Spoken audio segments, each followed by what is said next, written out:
Good afternoon. Thank you all for being here. At this time, I'll reconvene the La Quinta City Council meeting of May 20th, 2014. First item on the agenda is the Pledge of Allegiance. I'd ask that you all please rise.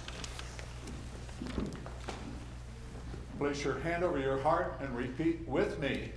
I pledge allegiance to the flag of the United States of America and to the republic for which it stands, one nation, under God, indivisible, with liberty and justice for all. Thank you. First item on the general agenda is public comment.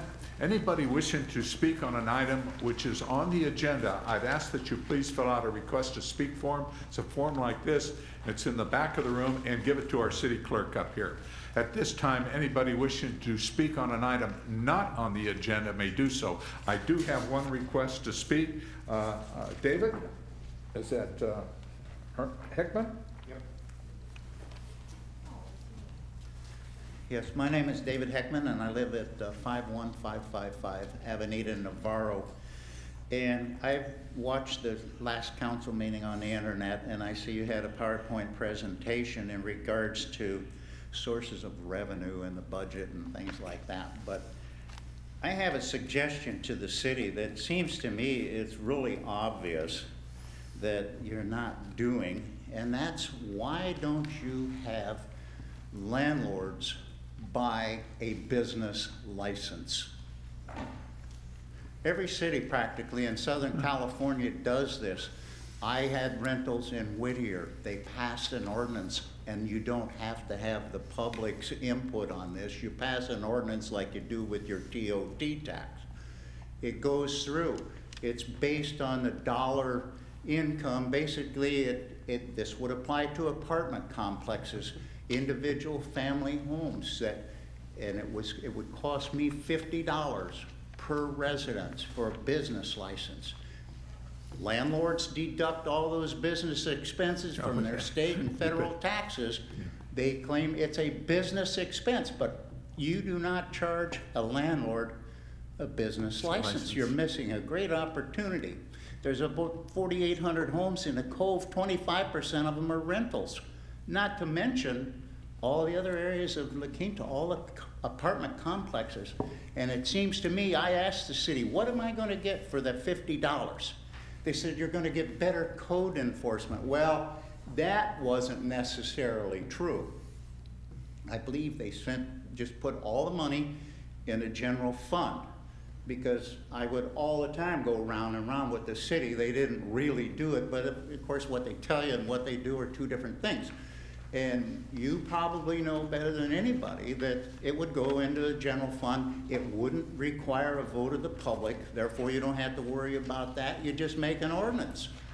And of course I'd like to see a lot of it spent for code enforcement, but I guess I couldn't really expect that. But I just think it's a golden opportunity for the city to have some type of revenue, and it's out there. Most cities do it, and La Quinta doesn't. David, thank you very much. And that, Frank, you take notes? Yes, I did. And that, let's take a look at it and bring it back. Almost every city does it. Okay. Thank you, David. Anyone else wishing to speak on an item not on the agenda? Seeing none, we'll move forward to the confirmation agenda. Are there any changes, additions, or deletions by staff? No, there aren't. And by council members? Yes, Mr. Mayor. When we get to the consent calendar, I'd ask that item number 5 have a separate vote, please.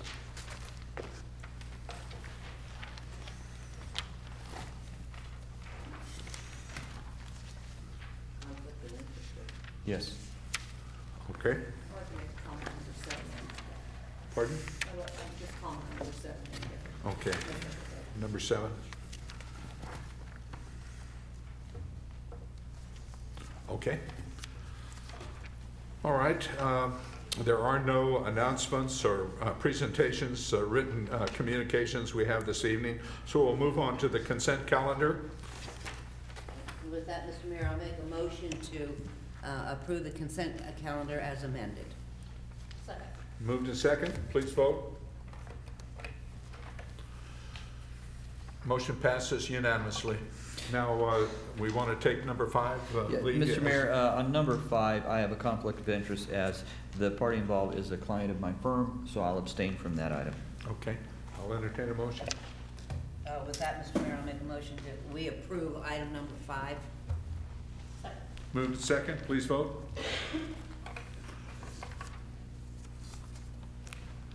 Motion passes 4 approval and 1 abstention. And Linda? Sure, And just for the record, the abstention was from Council Member Osborne. Osborne, okay. Yes, I just wanted to comment on consent item number 7, which is the agreement for the school resource officers, and I'm just pleased to see that Desert Sands, over the course of the next couple years, is increasing their share, and back to the original agreement, and even beyond that, it looks like, to help pay for the resource officer that we have so generously funded when they were in their financial crisis to ensure the public safety in our schools. Right, if I can, we brought that up in our discussions with the school district, and their original thought was to spread that over 3 years. So to do it within 2, Yeah, I think it's that's a good. great. It's good to see. That's great. And Thank you, staff. Okay, I'll entertain a motion. It's already been approved, I just, Oh. yeah, I just wanted to Okay, comment. that was Good just job. for that. All right. All right, we'll move on to our first business session item, and that's appoint a council subcommittee on economic development. And Chris, you want to tell us what this is all about? So last meeting, we had a discussion on economic development, and the direction was to proceed. And one of those steps was the appointment of a subcommittee to work with staff on the economic development scope of work. Okay, thanks, Chris. So, Anybody that wants to? Sure, I'd like to nominate Mayor Pro Tem Osborne and Councilmember Franklin. Second. We weren't going to give them an opportunity to decline? No. Well, Decline now. if I could, I appreciate the nomination. I'll be glad to accept. I think it's going to be exciting to talk with the different aspects of our business community and listen to what they have. You know, talking about just from a business standpoint as well as real estate standpoint, how can we Sure. enhance the values of real estate here in La Quinta? So I'm looking forward to it. Okay. As am I, and I think we have a lot to learn and perhaps a lot to give. So I'm looking forward to it also. Thank Good. you. Okay. Was that a motion? Yes. Yes. And a second. Okay, please vote. Motion passes unanimously. It's work. Okay. The second business item is discuss and provide direction on a sales tax measure for the November 2014 election. Chris? Thank you, Mayor and Council. So at the last City Council meeting, we engaged in a conversation about revenue enhancement measures. And so one of the tasks was to come back with additional information today on an add-on sales tax measure. And at the same time, staff completed a forecast of the city's finances to determine future needs and to figure out at what level that potential tax would be assessed. So I'll go through those 2 items in a moment, but I want to first point to this slide here. You've seen it, and this is mainly for the public. But beginning in 2012, the city initiated an effort to look at revenue and expenses. And this was done because of the economic downturn, but at the same time, the city was adjusting to the impacts of no longer having redevelopment at its disposal. Bless you. So in that effort, the city looked at revenues, addressed a $2.1 million structural deficit by reducing expenses. And while active conversation was around the impacts of life without redevelopment, what we're seeing is that there's still some impacts. So at the time, in the green above, that represents the RDA at the time. So a $60 million annual corporation. The responsibility it had was the investment in public infrastructure and public facilities. It was used to invest in economic development, to grow our economic base, and help support city operations. So without that now, where we're at here is all that responsibility now is on the shoulders of the general fund. And so this piece here, in conjunction with the financial forecast we put in place, shows that what we did is we compared revenue and expenditures from current fiscal year going forward 5 years. And At year 5, we're seeing a projected deficit of about $3 million. Now, when we looked at the forecast, we took account revenue, and they're based on conservative revenue assumptions, but growth across categories. At the same time, we factored in new dwelling units or homes that would be brought online, as well as additional commercial retail to be brought online to help factor in kind of what the activity is going to take place in the city over the course of time. So on the revenue side, we're seeing an overall 2% rate of growth. On the expense side, we're seeing an overall 4.5 rate of growth. So we took into account general growth increases that take place, but at the same time, we based in actuals that we know about. For example, the PERS cost increases, as well as rising costs in public safety. So when we factor this information in, and you'll be hearing also this afternoon about the budget, we're seeing that for next fiscal year, with increasing costs and revenue still at conservative growth, a situation where the city could be in a future year deficit. And then when you look at the revenue generated by a sales tax measure, it has 4 different levels. But if you looked at a half-cent sales tax increase, it would generate about $3.5 million, which would cure that future deficit. So this is the financial side of the piece, but at the same time, in the last 2 weeks, we also reached out to various cities who engaged in add-on sales tax measures. And so we learned from cities who were successful in their efforts and cities that were unsuccessful. And some of the commonalities for the successful cities in looking at these measures were they definitely engaged in a proactive and active dialogue with the community well in advance of the election. At the same time, too, they pointed to having a community survey done, which was critical to help them act with precision and moving forward. And at the same time, they advocated for increased time in working with the community to help understand and put information out with respect to the measure. Now, the cities that were unsuccessful in their efforts generally did not utilize all of these or used them in a very limited fashion. So this evening, what we have for you in the direction that we're seeking is whether or not to proceed with this measure, and if so, do we consider November 2014 target date or November 2016? And keeping in mind that in either effort, some of the main components that we learned from these other cities was, working with the community and finding out what the needs are, survey work, and looking at the November 2014 timetable. I can tell you that we would be working under a compressed timetable, so the sequence of events that need to take place all need to happen in short order in order to prepare for that if the City Council chooses to proceed with it. So with that, I'm more than happy to answer any questions, but that concludes my report, and thank you. Okay, thanks, Chris. Questions of staff? Lee? Thank you very much. Now, in regards to the successful cities that have put these things together, and in respect to the community involvement that's needed in this, what time frame have other cities or the successful cities used to bring the community in, to educate the community on what the needs are? They generally initiated the efforts 10 to 12 months in advance of the election. So they began with conversations such as these. Some of them worked with citizens groups to help continue the dialogue, educate and inform people about the city's financial needs and what options were available to support city services. Okay, thank you. That's all the questions I have, Mr. Mayor. Christine? I don't have any right now. Okay. Terry? I don't have any questions. I certainly have some comments when it's appropriate. Okay. Same, Linda? same comments on that. Okay, me too. And that, so anyways, we'll get on to the comments because I have no request to speak. So I can start it. Go ahead. This issue is not new. I hesitate to say how many times we have discussed it, but it's been more than I can remember.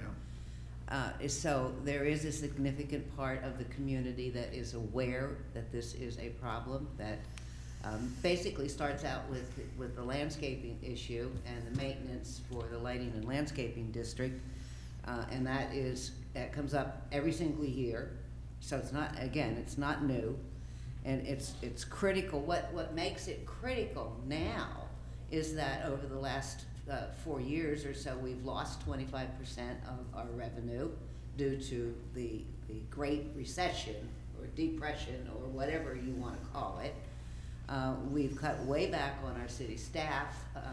The current staff has taken significant cuts along with contributions to their own ability to be here. So things are compounding, if you will.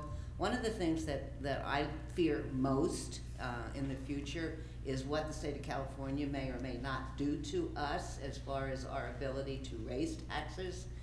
One of the tax sources, the only two tax sources as I understand it, that we can take to a vote with a 50% plus one majority is the TOT and the sales tax. Is that correct? In general, yes. There is also utility users tax that would be available, but it's not in existence in the city. Yeah, there is and I'm sorry, I just kind of eliminate that one right away. It's like, That's if they're done on an election versus a special. right, which is why we need to make the decision on 14 or 16. If we pass up this year, we can't put anything on until 16 or 50% vote. And I do apologize. The utility tax is there, but I just really don't even think about it. I've always disliked that particular tax. And so I spent a lot of time with the staff report. It's 2 pages. Probably took me 10 minutes to read it because of all of the times that I've already spent on this issue. And I've come up with my particular position on this right now is I think we absolutely need to do it. We absolutely need to do it at this election. That I've talked to many people out there, and I've gotten a great deal of positive actions to go forward. There are folks that you mentioned the word tax, and they just kind of want to slap you down right to begin with, and I can appreciate that. But I also think that we are in a position to explain the need for this one and to justify it. And I gave staff earlier today my tax bill. Are you able to bring that up? Yes. And if you take a look at this, the very first tax that's on here is your property tax. And in this case, it's $1,878.63. $131.50 is what the city gets. So it's an incredible position for a resident to say, well, I pay my taxes, but because I know they pay their taxes, but of the taxes they paid, I don't think they have the concept of how much of that actually comes to the city of La Quinta, which in the case here is $131. And as you look at your tax bill, if you get it, you will see there is a line for City of La Quinta landscape and lighting. That's $35.60 that appears on my bill for the last 18 years because we have never changed it. And I can guarantee you that the amount of work that's being done has tripled, if not more, and the amount of pay that the workers get has tripled, if not more. So for somebody to assume that we should still be able to do that work for that same price is unrealistic. The reason I have a mark on the next one is because that is the waste management. On a yearly basis, that is not a tax, that is a fee. It's not a fee either. It is what you would be charged monthly to pay for the pickup of the waste. Instead of having them mail you out an invoice and you mail them back a check, it appears on the tax bill. So and mine is marked there because they overcharged me for 5 years before I caught it. And I did get my check back. So it is $149.52 a year for everybody, not $299. I kind of felt pretty proud that I caught that, but I felt pretty stupid that I let it go for 5 years. Anyway, I think it's important that you take a look at your property tax bill and see what actually of your property tax comes back to the city. And the only money that comes back that goes into the general fund is the $131.50 off of this document. Now, if we were to do some kind of a parcel tax, that is a 70 or a two-thirds vote. And I think it's really critical that we kind of get right to the point on this thing. And I did some calculations using an increase in sales tax. And I'm hoping that you can verify this. I should have spoke with you first, but according to my calculations, if we were to increase our sales tax in the city, which is 8%, by a quarter, 25%, and if you were to reach a point as a resident of the community of spending $25,000 in this community that was taxed, that would generate, where did that figure go? What does that, I'm sorry, it's somewhere along the line. 25,000 times 8.2. Yeah, I'm sorry, what? Susan's doing it, 25,000 times 8.25%. That's, yeah, because I had 20,000. So it's 2,000. Did you get it yet, Susan? And I apologize. I played with these figures so much, I decided to leave some of them home. 8% of 25,000, that's all I need. 51,005. 2,000. It's 2,000. 0.25 off of 25. You only want to get The chart, don't you? Yeah, and actually, if it's for the measurement of impact to, Is our mathematician here? Well, if you, well, 10% of 25,000 is 2,500, so 8% is just under that. It's $2,062. Thank you. $2,062 is what you currently would pay in a sales tax, which is 8%. And of that $2,062, we get 1%. So if we added a 20, which would be $62, if we added a 25% to that, that would be an additional $62, and it would come out to $5.17 a month is the additional cost per resident if they spent $25,000 in taxable sales. And if we went to 50%, a half, so a half, that would be 8.50, it would be $10.42 a month. It would be on an average of what you would pay. Does any of this sound familiar to you at all? what we, and what we did is we ran a quick scenario. So if you look at the chart in front of you, on average, 40% of a household in La Quinta, you take into effect 40% pay their income on some form of taxable good.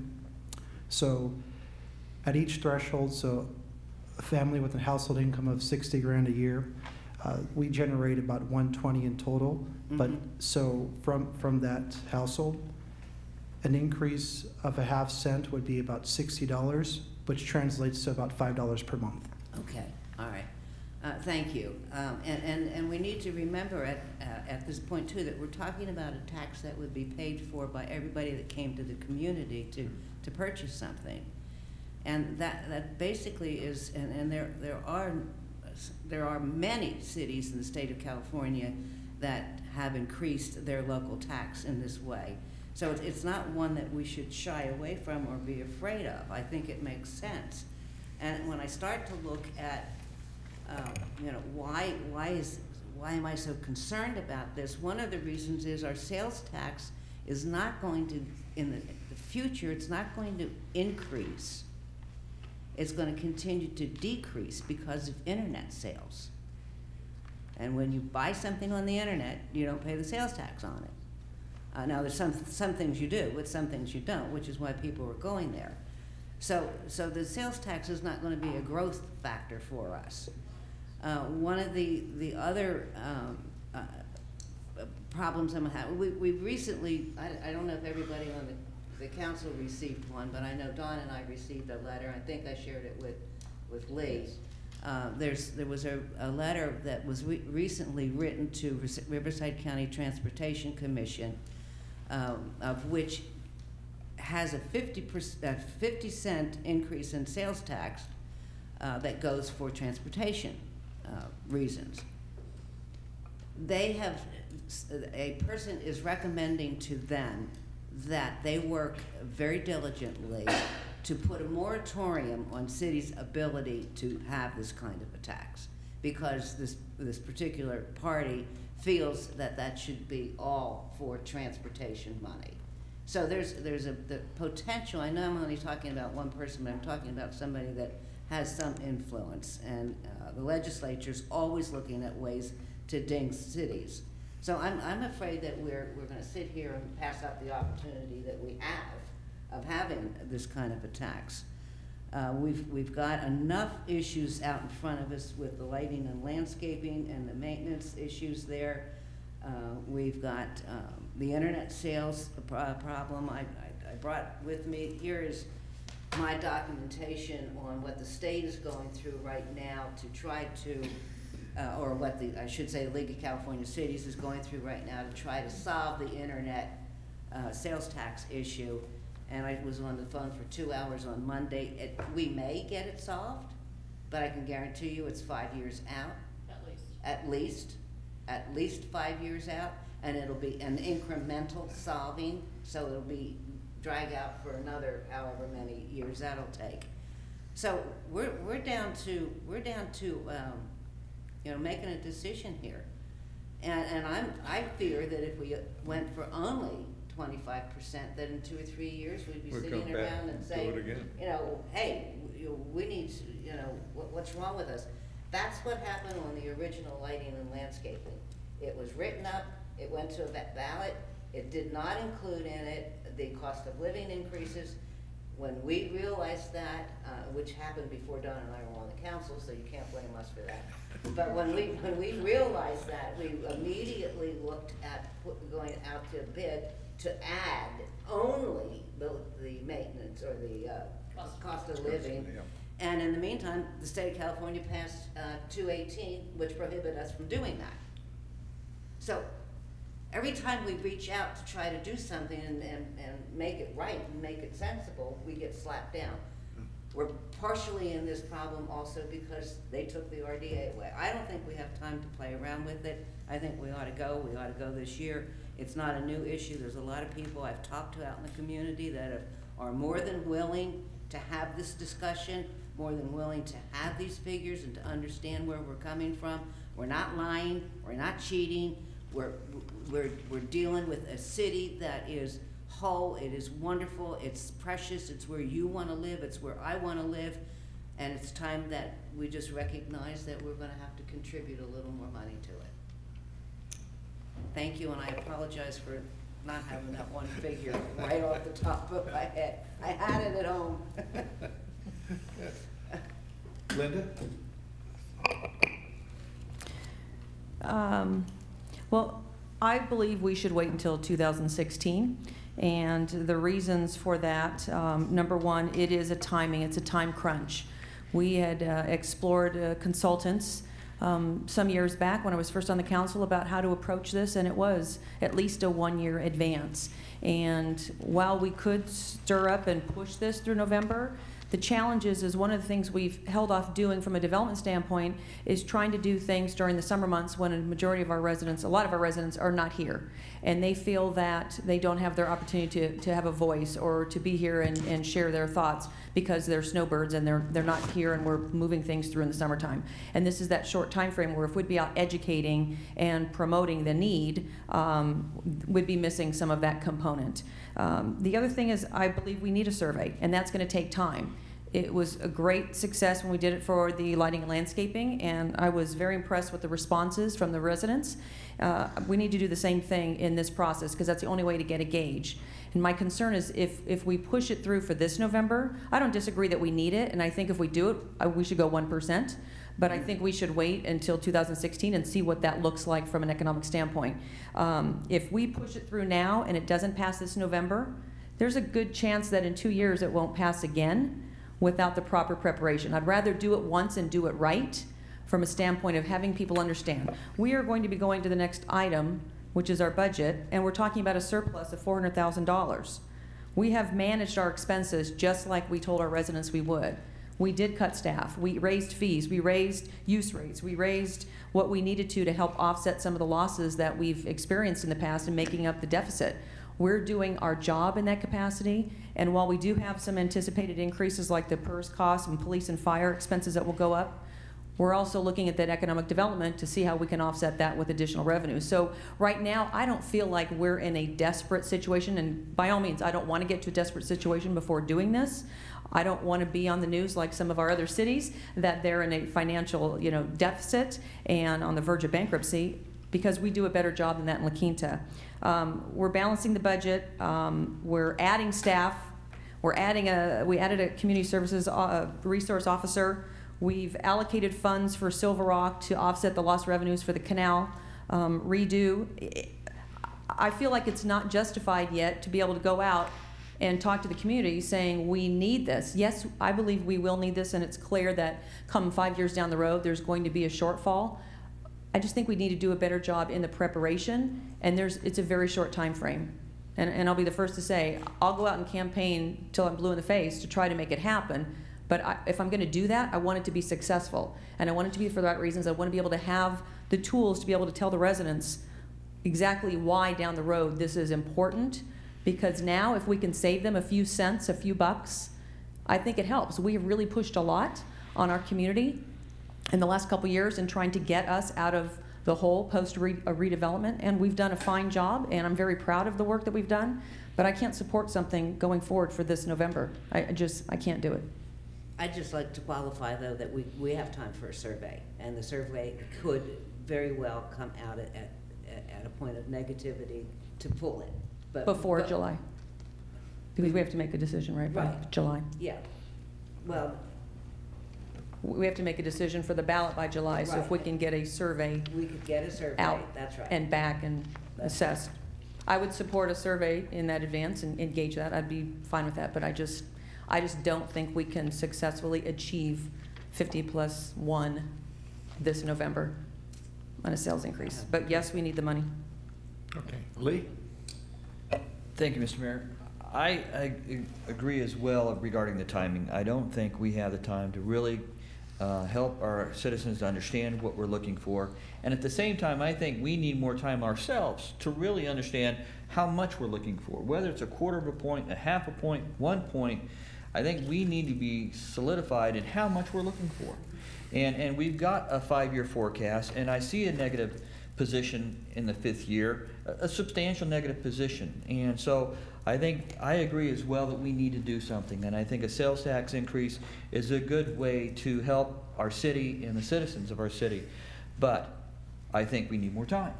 I think we need to issue a survey, not during the summer, when many people are either gone or on vacations, as many of us do in the summer. I think we need to do this in the winter time when all the residents are here in town, to get a good understanding of all the residents, not just the selected few that are here during the summer. And education to our citizens, I think, is a crucial part to make sure this is successful. And I agree as well about 2016 giving us time to understand a good stance of what we really need and why we need it and how much we need. And then be able to go to the citizens, have a survey of everyone that's here in the wintertime, and then be able to educate them on what it's going to do for all of us going into the future. Right now we're sitting on good reserves, but the future holds some big question marks. You know, it's unfortunate, but the state of California has balanced their budget on the backs of cities for a long, long time. The people voted twice to stop this. However, Sacramento decided to change the laws to allow them to do it again. And that's not to say that they won't be doing it again in the future.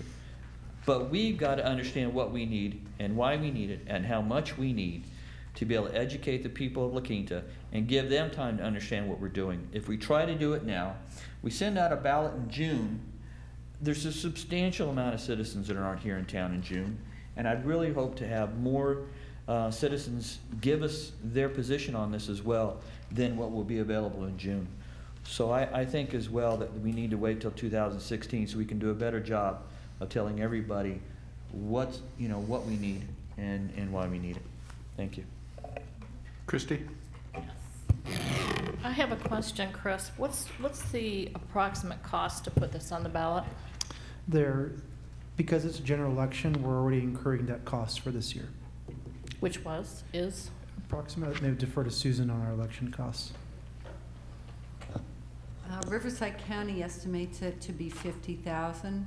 In the past, it's been about 35,000, the actual cost. So I expect that it will not reach 50,000 this year, but I'd say 40, 45. Okay, but so we've already budgeted that, and Yeah. we're Yes, good to go it's in on your that? proposed budget. Okay, all right, yeah. I just want to clarify that, make sure I'm right on that. So if we went ahead and went forward with it this time, in 2014, and it didn't fly, then we'd have plenty of time to re-educate and put it on the ballot in 2016, right? The problem that I have, and I see both Linda and Lee, I see your points. However, we've been kicking this can down the road forever. A lot of years. Yes, and we have to make an effort to get this passed, to get some revenue in here, and I'm very sympathetically with how much do we need. Well, there's a crystal ball. I mean, we've got increasing costs that we know are going to come down the pike. So I think we need to bite the bullet. I'm not real wild about surveys because I don't think, what are they going to say? Oh yes, tax me. Yeah. It's education that's more important, and the means that we can use. And I know we'd have to do a little hurry up on it, but I think we need to try it. And if it doesn't work, then we'll go to step 2. It's not costing us anything except for time, which is precious, but we just suppose that Sacramento in the next 2 years decides to stop us on this one, and then we can't do anything. Then we are really up a creek. So I think we should give it a shot. Thanks, Christie. I agree. And Terry, we've been through this so many years, and we've said no. We don't want to tax, especially during the economic problems that we had just recently.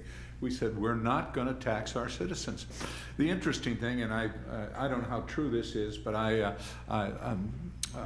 was told that over 60% of the income on this taxes comes from outside our citizens, and that it's those people from other cities that come in to buy at Costco, Walmart, and places like this. The people that stay at our hotels, they're not our citizens, they're not our residents, and the vast majority of the money that we're talking about comes from them.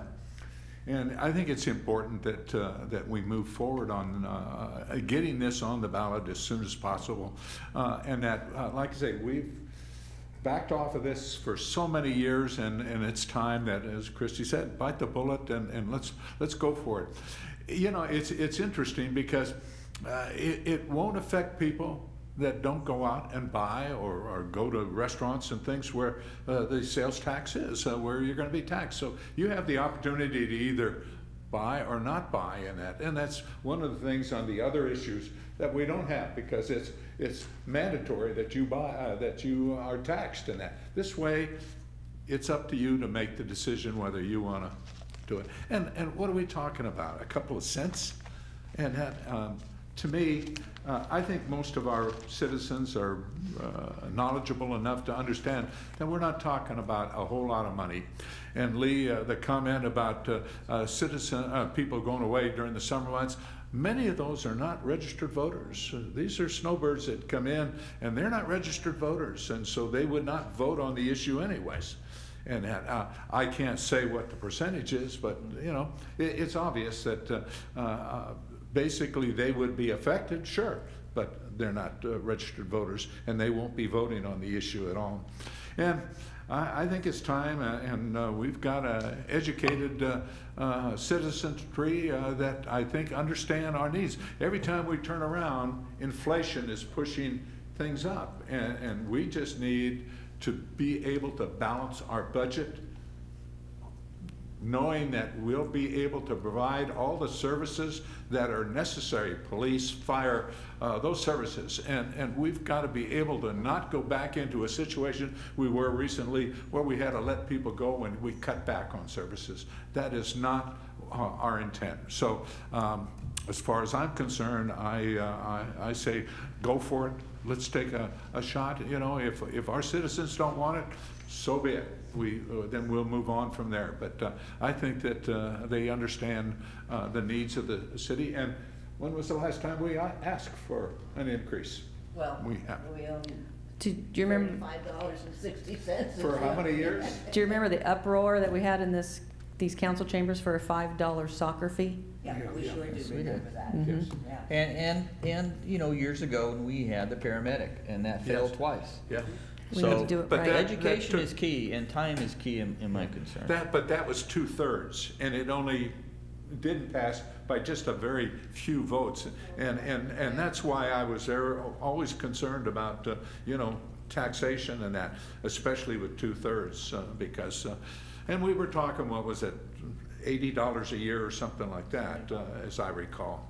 So, but yeah, it was one of the things that the city We were able stepped to- up, we were and able we to put them step in, up. because 9 out of 10 calls that come into our fire department are for medical services and that. And it's a matter of life and death and that. So it was mandatory that the city go ahead and do this. And But that. we still had a tool, we had another tool in our chest there to use, which was the RDA. Now, it was not able to supply the funds for the paramedic, No. but it was able to augment other issues so that we Sure. could then come back in and Sure.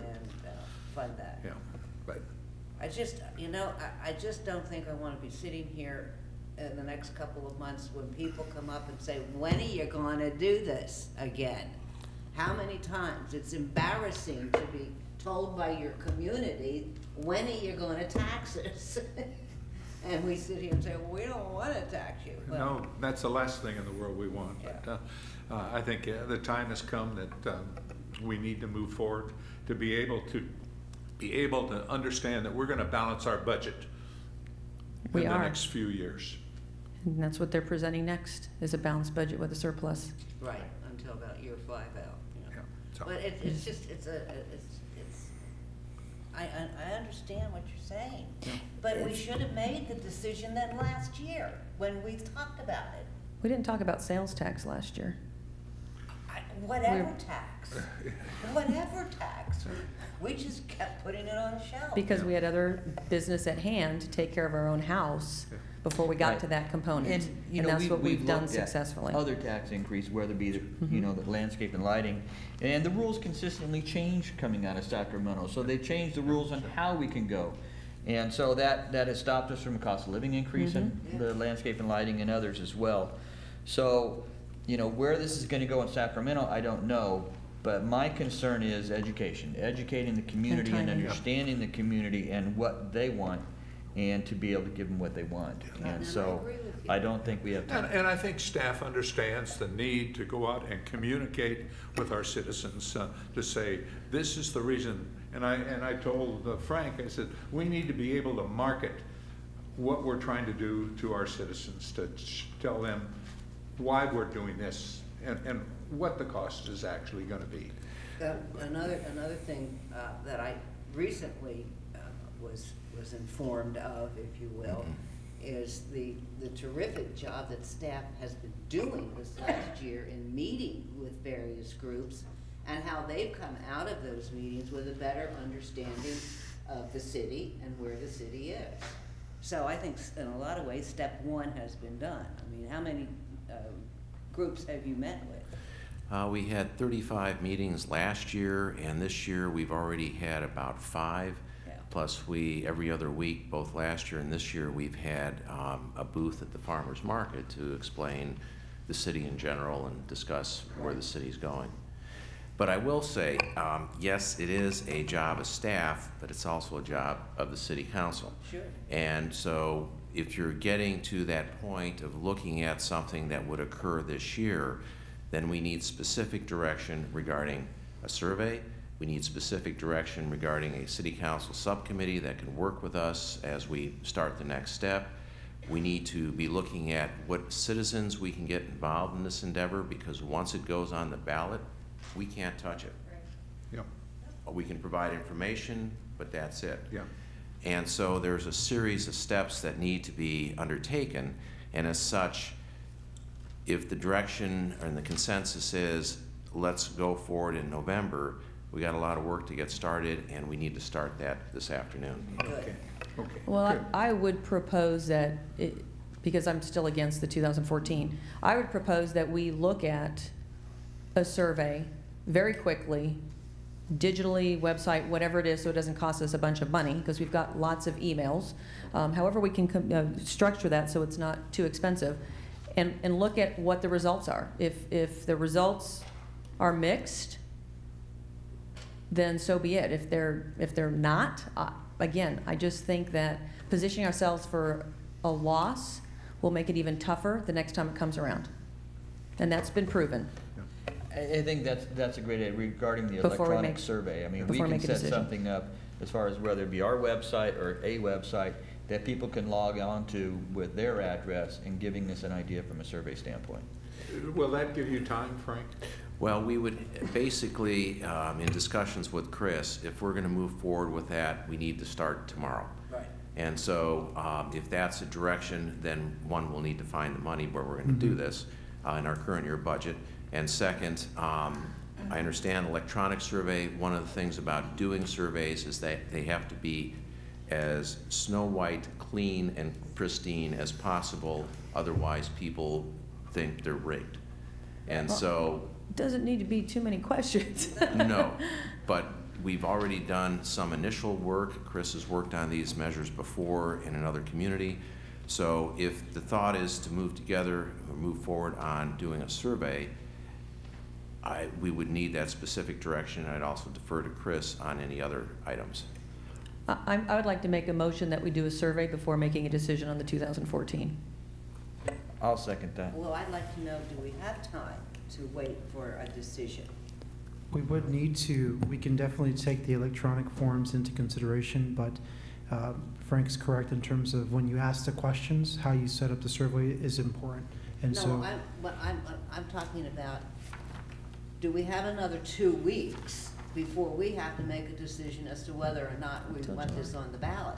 for that to be an informed decision, we would have to start work on some survey tomorrow. Tomorrow. Yeah. In order to bring that information forward, the data, to be able to have that conversation. We have till July 15th to say yes. Correct. And actually, the measure has to be the registered voters by August 8th. Correct. So if we had a special council meeting, we could have it later in July, up until August 6th, probably. Not looking at a calendar, if that's a Saturday or not. So we could still have a week or 10 days, if you will, for a all-out educational plan.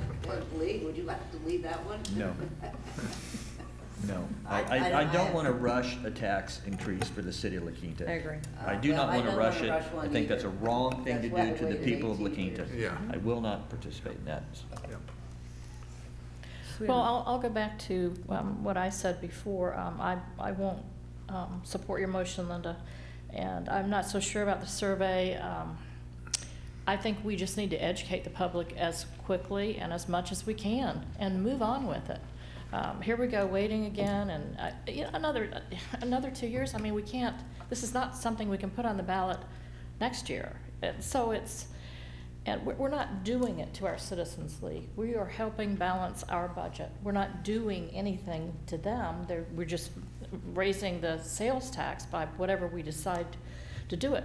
There's so many people that don't live in our city that this affects. So what the heck good is a survey? I mean, Well, people aren't it does just. affect all of our citizens in one way or another shop in La Quinta. Mhm. Yeah. So it does affect our citizens. They will pay more in sales tax. They need to understand why, and They need to understand why they are and where that money's gonna go.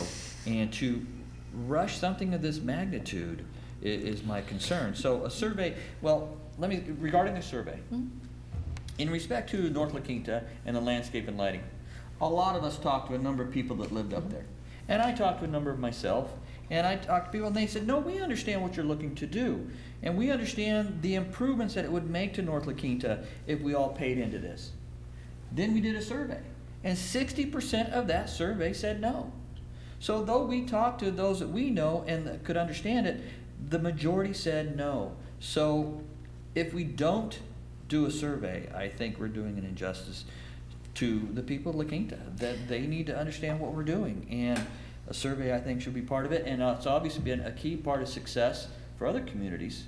And so I would hate to just throw something out there in a manner that, well, let's hope it works without proper education and proper notification. Christy, if you can look at the survey as, that is a major initial educational opportunity, which is what you're asking for. And this would be the very Exactly. first step of a major educational opportunity, while we're also getting that feedback. We're not just pushing out information about why this needs to be done. You'd be getting an interaction. That's one of the key purposes of launching this initiative to make it happen, is getting that feedback versus just sending out information. So if you think of it that way, that would be a head start on, if it moved forward by 2014 November, you would already have that component complete. Well, let me just say this. I feel very strongly that it needs to be on the ballot this November. And I think we have enough staff and folks that work for the city and us to help make this pass. And there's good reason for doing it. And I think, I agree with you, Terry, we're looking a little silly. I mean, we've just been talking and talking and talking about this forever. And it's just getting ludicrous. So that's how I feel about it. Didn't mean to sugarcoat it. So there's still a motion and a second, right? Well, for the survey. unless there's anything else, I'll entertain a motion. Well, we've got a motion and a second for the survey. For the survey? Yes, sir. But not for, Right, if we can take a vote on the survey. okay. portion. You want to, Could we restate that motion, please? I would like to make a motion that we conduct a survey/initial education opportunity regarding the issues surrounding the need for a sales tax increase prior to making a decision to add it to the November 14th ballot. And I will second that motion. and when would it be brought back? It's 2 weeks? That's, In 2 weeks? I don't know if it can get done in 2, it might We be able would to need get a done little bit in more time than that. 4. So we have until, what, somebody said July 15th or something to make it, and then. We would probably need at least till the end of June to bring back survey results, if Right. not a little longer, because while we've talked to people, we don't have something set to go and say, all right, let's get this thing underway. Right. And so there's a construct in terms of putting the survey instrument together and then actually doing the survey, and so you can't do that in 2 weeks. I mean, it'd be Which is nice to be exactly able my to do it in point. 2 weeks, but if we did, it would be sloppy, and I would not recommend it. No. Right, and typically, to do it properly, it's a 3 to 4 week time frame, factoring in, So the end of June, or shortly thereafter. yeah. If we Okay. have something by the first week of July, the Frank? first Right, council oh, meeting in absolutely. July. Yes. Frank, did you say you don't recommend this? No, what I said is I don't recommend us doing a sloppy job on a Oh, survey. oh, okay. So All we, right. so we would, if we did it in 2 weeks, we would be just Would throwing not stuff be- together. All right, Yes. so a month would be, We would say that by the end of June, your July 1st meeting, if we were. the second meeting in June, Correct. We would, and we could give you a better handle. our first meeting of July. Which is And July 1st. I'm equivocating only because we haven't sat down with someone and said, okay, if we launch this tomorrow, how soon can we get you there? Okay, it just has to get back to us in time that we can To get it be on able to the get it on the ballot. ballot. Yeah, just a second. So in terms of the survey, that would be the time frame for that. And as the city attorney has also brought up, do we have any sense of the percentage of the sales tax that you would be considering? Because I've heard I'm considering the 50%, 50 cents. The half Half percent. cent. Half, yes, the half. I would Yeah. agree to 1/2 of the Yes, yeah, I think that's the direction we ought to go. And, yeah. Now, let me see, I hope the survey's positive. I hope the survey's positive. We'll If wait and it's see. positive, we work hard. But we'll have to wait and see. You know, just final comment is, I have a tendency, I agree with Terry and Christie in that, but I do want to give us the opportunity to hear from our citizens and that, to see that they are supportive of what we're trying to do and that.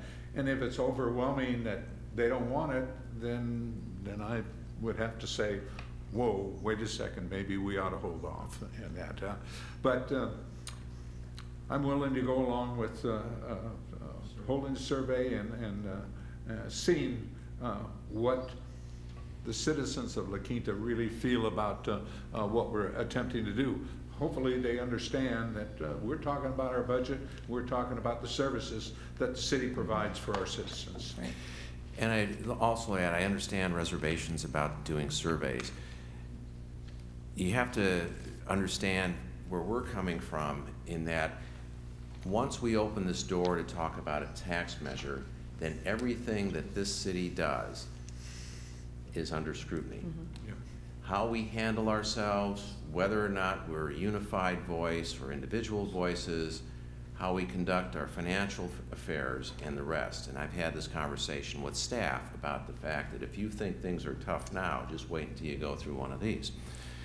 That being the case, we're not going to go out and do a survey that's ridiculous or blowing money away, because then that could be used as a detriment against what we do. We'd look foolish.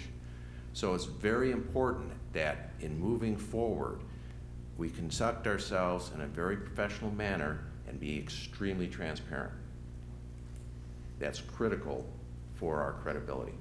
I have every confidence that we can deliver that. What did you say? Have we not done that? I am not saying that we're, conduct ourselves beautifully. I'm not saying that we're not. I'm just saying that we're going to be on a new level. I have Hey. all the confidence. I agree. And so We've that's done a why- good job, but I'm prejudiced.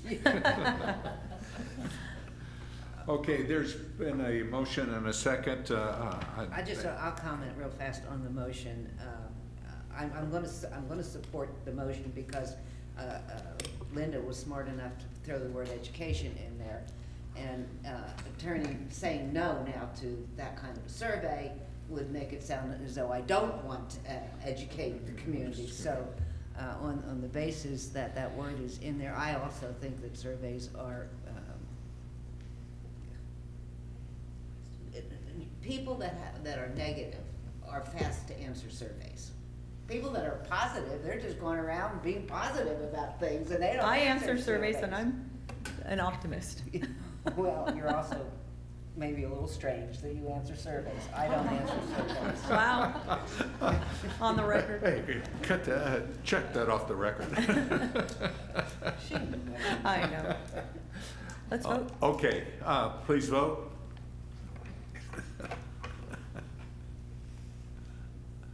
Motion passes unanimously, thank you. Now, Okay. if I can, that's regarding the survey. Survey, So yes. that's all we're doing at this point is Right. a survey. Thank you Right. very much. Right, okay. Well, a portion of the survey is going to have to indicate what amount we've agreed to. Oh, yeah, yeah, yeah, For the education process. Yes, sir. Sure. But I wanted Lee to understand that, right? yeah, Right. Yeah, Okay, Yeah, you're okay. in on the 0.5%. yes. On the half, yes, yeah. I think so too. Yeah, we'll get into that when, Yeah, but he supported the half percent. I support the half yes, yeah. He percent. did and I did. and I I'd like to know what the survey says before I support it. did. So, but we don't need to educate you, you're already educated, aren't you? Okay, let's move on to our study session, and that's to discuss fiscal year 2014, 2015 proposed budget. Wow, everybody's leaving. Staff report. Mr. Mayor, give us a moment because we're going to ask the department heads and staff to come up because this is a group presentation on the budget. And I want to take this opportunity before we start talking about the budget in the fact that this will be the last meeting that Mr. Griffin will be with us. He stepped forward to help us as interim finance director after Robin departed. And so he's been instrumental in putting this budget together and getting us through this process of where we are today with our finance department. So I'd like to publicly thank him for his effort, for his sense of humor, and the work he's done. Thank you. Appreciate it. No, no. But as we get into this discussion on the budget, I'd like to lay out some philosophy that we looked at in approaching this budget. As you know, we have been going through some tough times, and last year we started to daylight in terms of this current fiscal year, showing that we were able to generate a surplus because in the first 6 months of 2013, the staff reductions that you effectuated in January of 2013 lowered our operating expenses on an annual basis by roughly $2.8 million. So that put us in a good platform to start moving forward and rebuilding our budget. With that, when we started this budget process, we looked at all the departments and said, we want a straight, flatline budget, just like we did for this fiscal year, taking into account the increases in the permitting personnel that we put in place at mid-year so we could more efficiently process the building permits that we receive. And then we also added an additional traffic signal position in order to revamp our traffic signals, which many of them are over 25 years old, and we're now in a position of having to update them and update the software and update the wiring and things of that nature, so we needed more help there. So what you see before you in your budget is a budget that does have increases, but those increases, as we'll explain, are due primarily to cost of doing business. Our police services have went up, but they didn't go up the full amount that other cities may have had to absorb. Our fire service costs have gone up, but not to the full amount that others have had to absorb, perhaps. We've had insurance costs go up that we'll explain to you, and those are always variable. And then we this year are recommending that we also put money aside to cover the potential operating losses at Silver Rock due to reduced golf play because of the back nine being closed due to the canal realignment.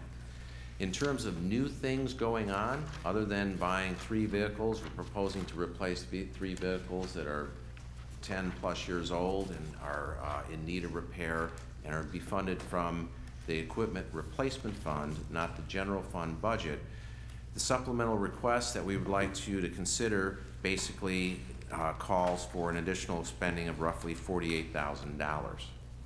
So while we have these other expending increases, beyond that, we're looking for you to consider $48,000 of additional spending. If all that comes together and you feel comfortable with the spending plan, then we show that we've ended this fiscal year in June of 15 with a surplus of roughly $409,000. Our revenues forecast is very conservative. Our expenditure forecast has been conservative except for those costs that are highlighted in the report. And I guess the final thing I would say is that this is a first of a 3-part series of discussions on the budget. What you have here is a summary budget that shows from a high-level view where we sit. On June 3rd, we'll be coming back with more supplemental information to give you the detail that you've been asking me individually for. One of the reasons we don't have that is we're instituting a new accounting system and we changed the chart of accounts. And so we're going through and reconciling that information. So with that, I'd like to turn it over to Mr. Griffin to talk about revenues. Rita will be giving us a summary on the expenditures. And please, there's a seat right here. Come on up. Please. Oh, you can. We'll switch each other out when I finish. And then we have the department directors that talk about their individual programs going forward, and we also have Terry in the audience that can address questions about insurance or PERS issues and things of that nature. Final note, we're here to have a conversation, not a lecture series, so please jump in at any time and ask questions and tell us to move on if needed. Thank you, Frank. Mayor and Council, I'm going to give a brief overview on the general fund revenue projections that I was the person who developed these in conjunction with your department directors. So I'm just going to briefly go over how we got to those numbers. So first of all,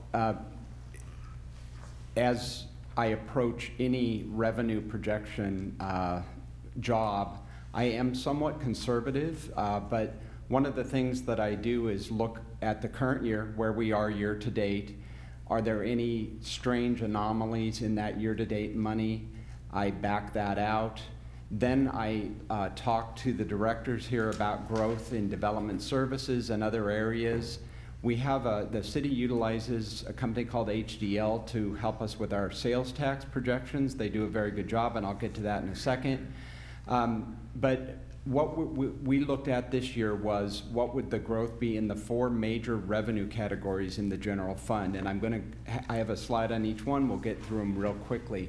But overall, we are looking at a $1.7 million increase in the general fund revenues, budget to budget. So last year you had approximately $34,800,000 in revenue, and this year it looks at about $36 million. That's about a 5.1 increase overall in the general fund revenue categories. Now I'm going to give you a brief overview on each of those 4 major categories and how we got there. Yes. Thank you, and we will be asking questions throughout your presentation. So, in regards to the revenue, just general revenue in what you just stated, you know, on page 16, it shows estimated revenues for 13-14 of $37.6 million versus your budget of $36.1 million. So that shows me a decrease, but that decrease, given we take out the $2 million from the 41 that was taken by the state. Exactly. That net still shows your increase of 5.1% total from budget to budget. Okay.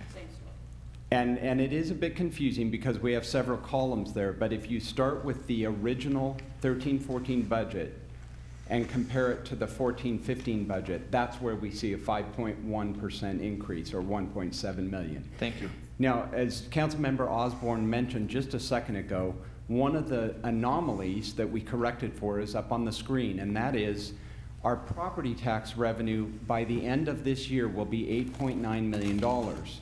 But as you all know, and we've talked about several times, 1.99 of that is the one-time pass-through payment on the $40+ million that the city was required to turn over, so to speak, to the county. And then as a pass-through agent, we receive a small portion of that back. So that's an anomaly that we accounted for. We believe after that anomaly is reduced, our adjusted year end is about 6.9, and we're looking at a budget of 7.1 for next year. Traditionally, what I do is I increase property tax revenue by 2%, which is the maximum that the county can increase your assessed value year to year unless you have a property sale. So this one is a little more than 2% year to year because I'm accounting for the fact that some properties will turn over and reassess at a higher value. So if your home is currently assessed at $350,000, but you sell it for $900,000, that's the new assessed value, and that's why property taxes sometimes grow at more than just the 2% rate. But by the same token, it could decrease if you sell your property for undervalue, if you will. If you sell it for less than the current assessed value, right. But I believe that the Coachella Valley has, for the most part, recovered from those deficit positions. In other words, assessed value these days, or sales prices, typically will cover what you paid for your home just because of the improved economy. But you're correct, it could go down. Yeah. Sales tax. Our original budget this year, $8.1 million. We met with Hinderleiter and Associates, that's HDL, the sales tax consultants, who I've utilized for many years. They're very good. And when I told Frank what their revised estimate was, we chuckled. It was within $20,000 of this budget of 8128. So I believe we're going to end the year at 8128. And they have provided the 1.5% increase to 8247 that you see up on the screen, and I concur that I believe that's a realistic growth factor for the coming year, and especially given the fact of what you've discussed earlier about more internet sales, which means fewer point of sale sales in your own community, I wouldn't recommend being any more aggressive than this projection that was given by HDL. That figure may go up if you were in Costco like I was on Sunday. It was packed. Well, that's good. That's a good thing for any community to hear. I'm glad to hear it. And the community seems very vibrant when I'm out in it, so I think you're doing very well. And if I could, Mr. Mayor, obviously we're going to be interrupting it throughout this, so hope you're okay with it. In regards to Costco, our sales tax agreement with them will be ending soon. Is that forecasted in this as well? We have The a rebate payment program. in the current year budgeted in the CIP portion of the budget.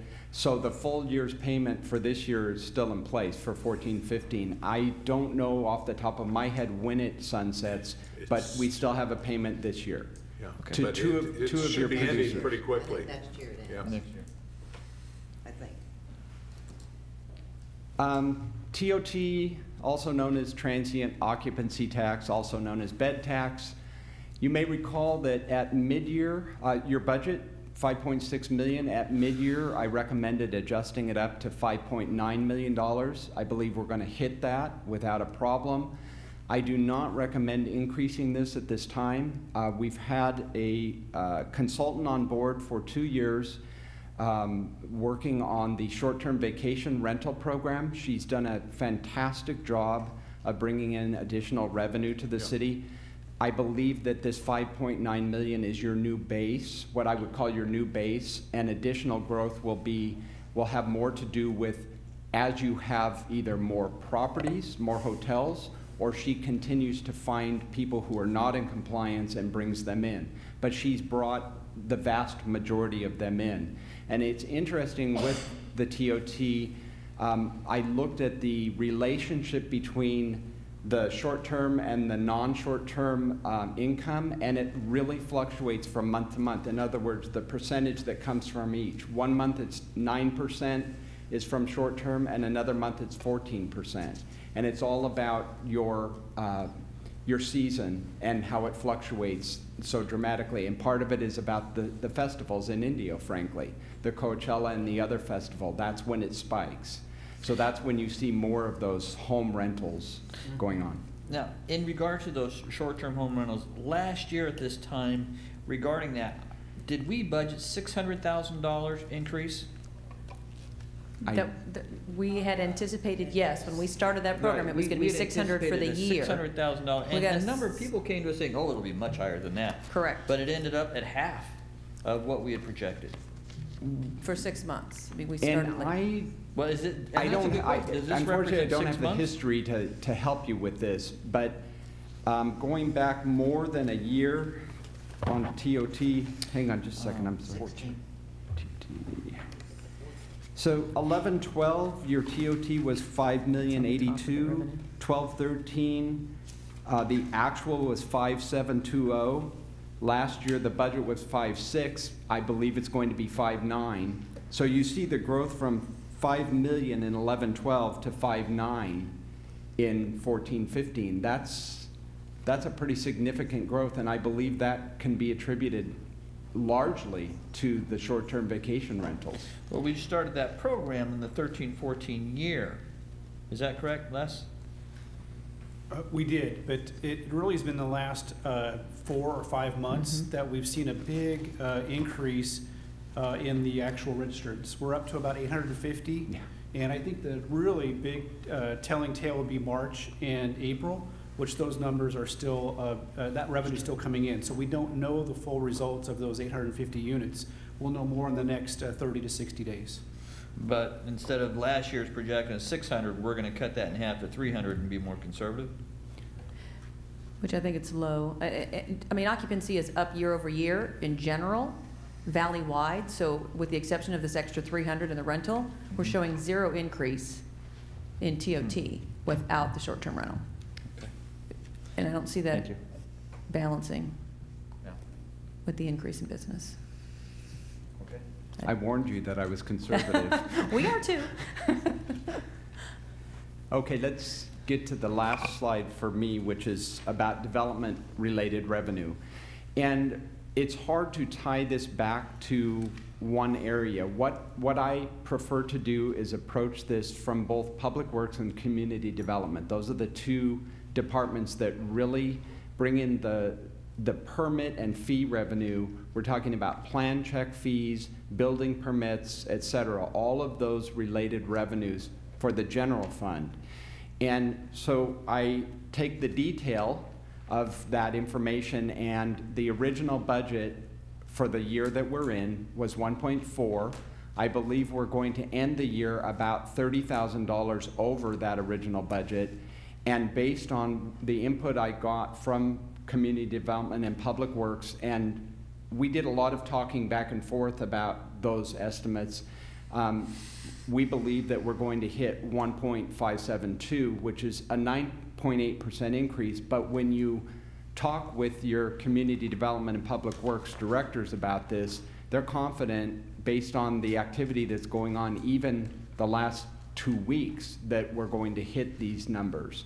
And we've also got related revenue in other funds like the DIF, the Development Impact Fee funds, and other special funds that are triggered by development-related revenue or activity in the city that will hit those funds. And you probably saw those in your special revenue pages, that you have a spike in some of those fees also. And that's all related to overall development activity. And where the fees are concerned, we could potentially be looking at some significant fee for landlords. Business license. And that business license isn't in this number that you see in front of you. I kept that out because I don't consider that development related. Fees, right. But that would be another area.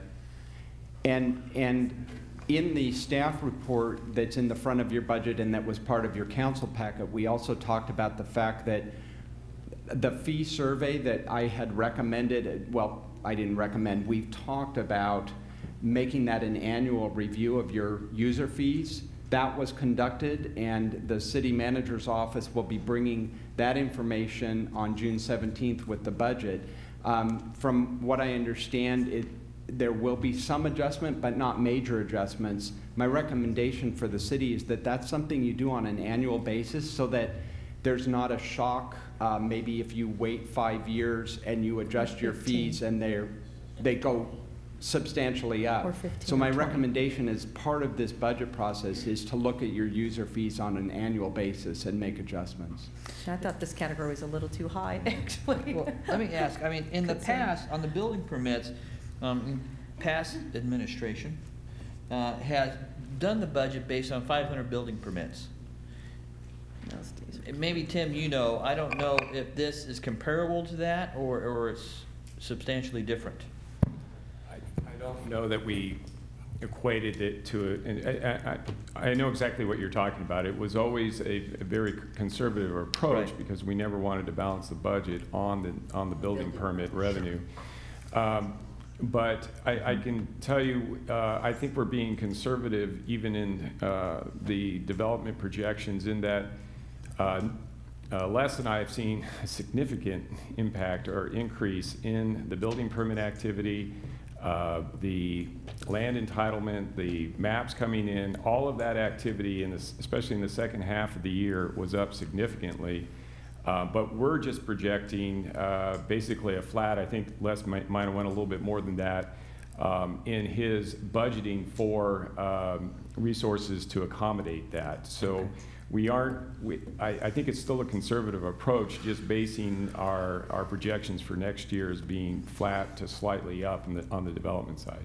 Okay. And one thing I'd like to weigh in on this particular item is, in talking with the residential real estate brokers, they're indicating that the sales of single-family homes is flattening out, if not declining.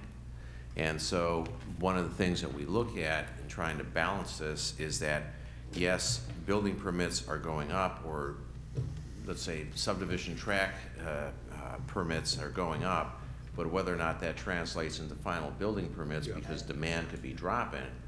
People have their projects shelf ready, but they may not be ready to start building them. And so we're not being real optimistic in this, so we don't get fooled.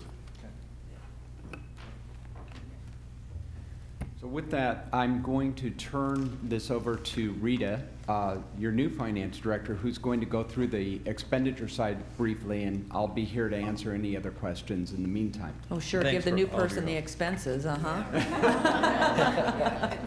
Yeah.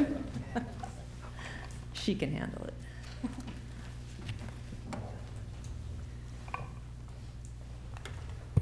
Mayor and Council, it's a pleasure to be here. We're celebrating day 11, yay, of my tenure, so.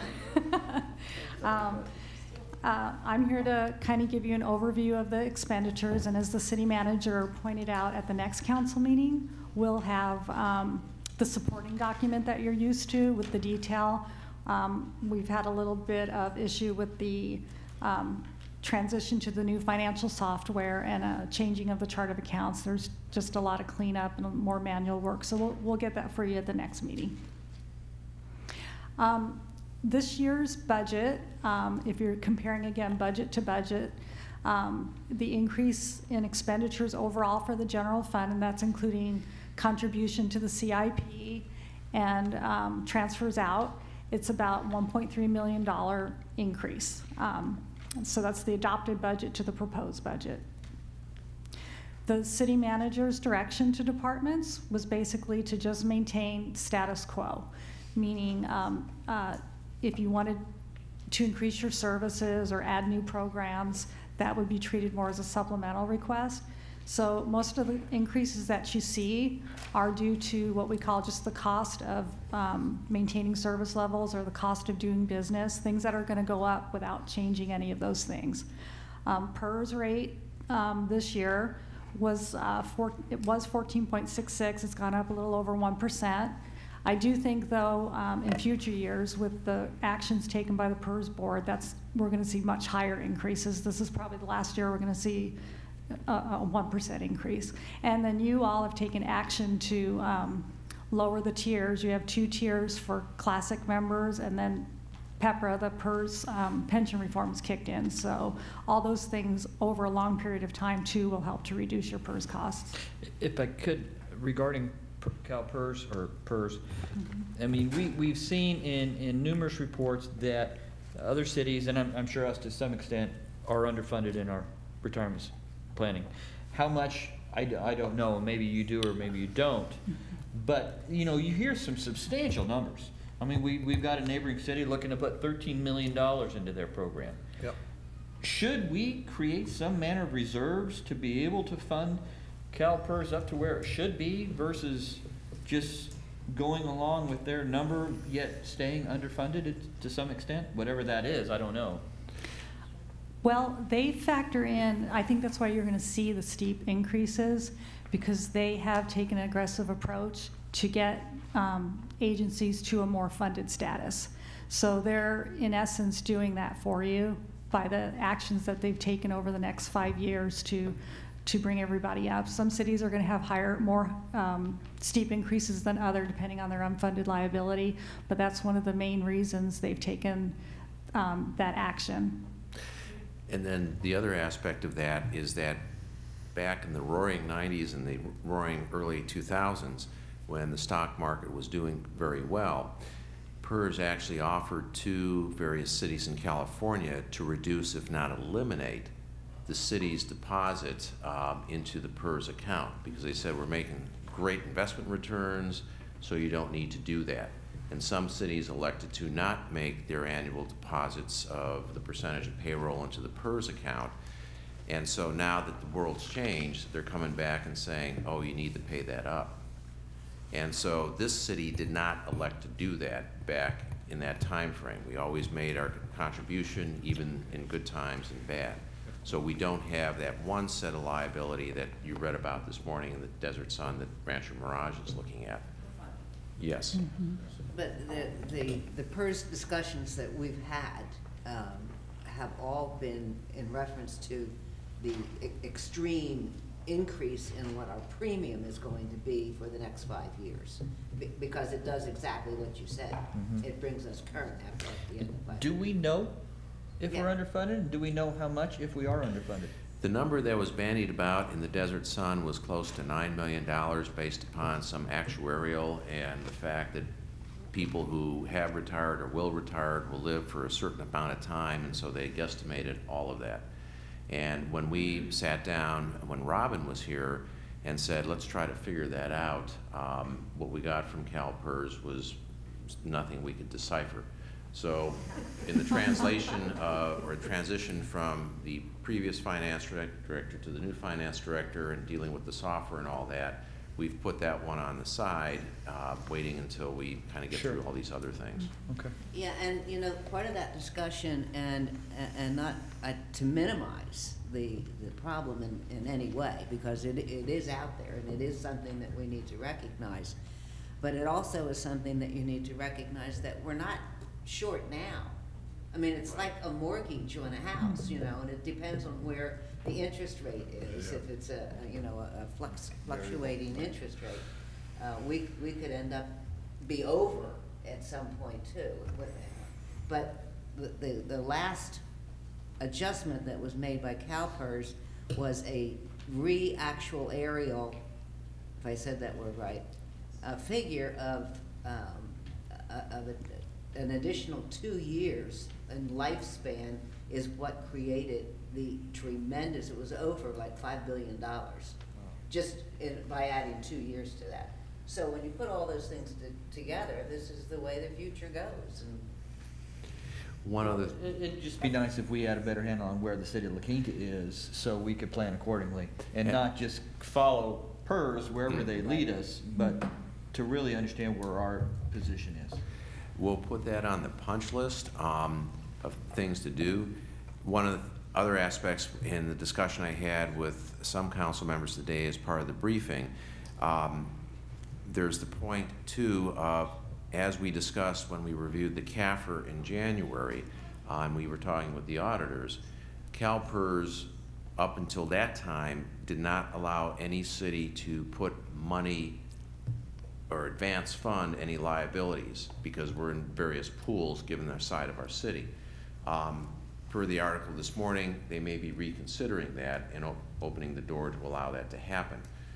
Then we get into a point of, do you want to give the money to the state retirement system, or instead should we keep, if we're going to do a reserve, do we keep that money here in our city reserves for future payout and try to create some sort of lockbox around it so it's used for that purpose? That's a discussion. And we benefit on the interest. Sure, If sure. there is ever any interest to get. I think that's a great idea, you know, but there are some cities like San Diego that's billions of dollars underfunded. Mm-hmm. And so I just don't want to be caught with a surprise at some point going in the future. And council members, I get more information from PERS because we're getting information, you know, quarterly from them on actions the board are taking. I'll try to keep the council updated on those things and how they impact La Quinta. Thank you. Some of the other areas that have increased just due to the cost of maintaining existing service levels are liabilities and workers' comps premiums, which those fluctuate. Sometimes we get a rebate back that's a retroactive rebate or a retroactive charge, so it's a little bit hard to budget, but we've budgeted based on the most current information we have from our carrier. And we do a true up at the end of the year, every year, for any rebates that come in or surcharge that comes in. But the increase overall was about 400,000, I believe, in that area.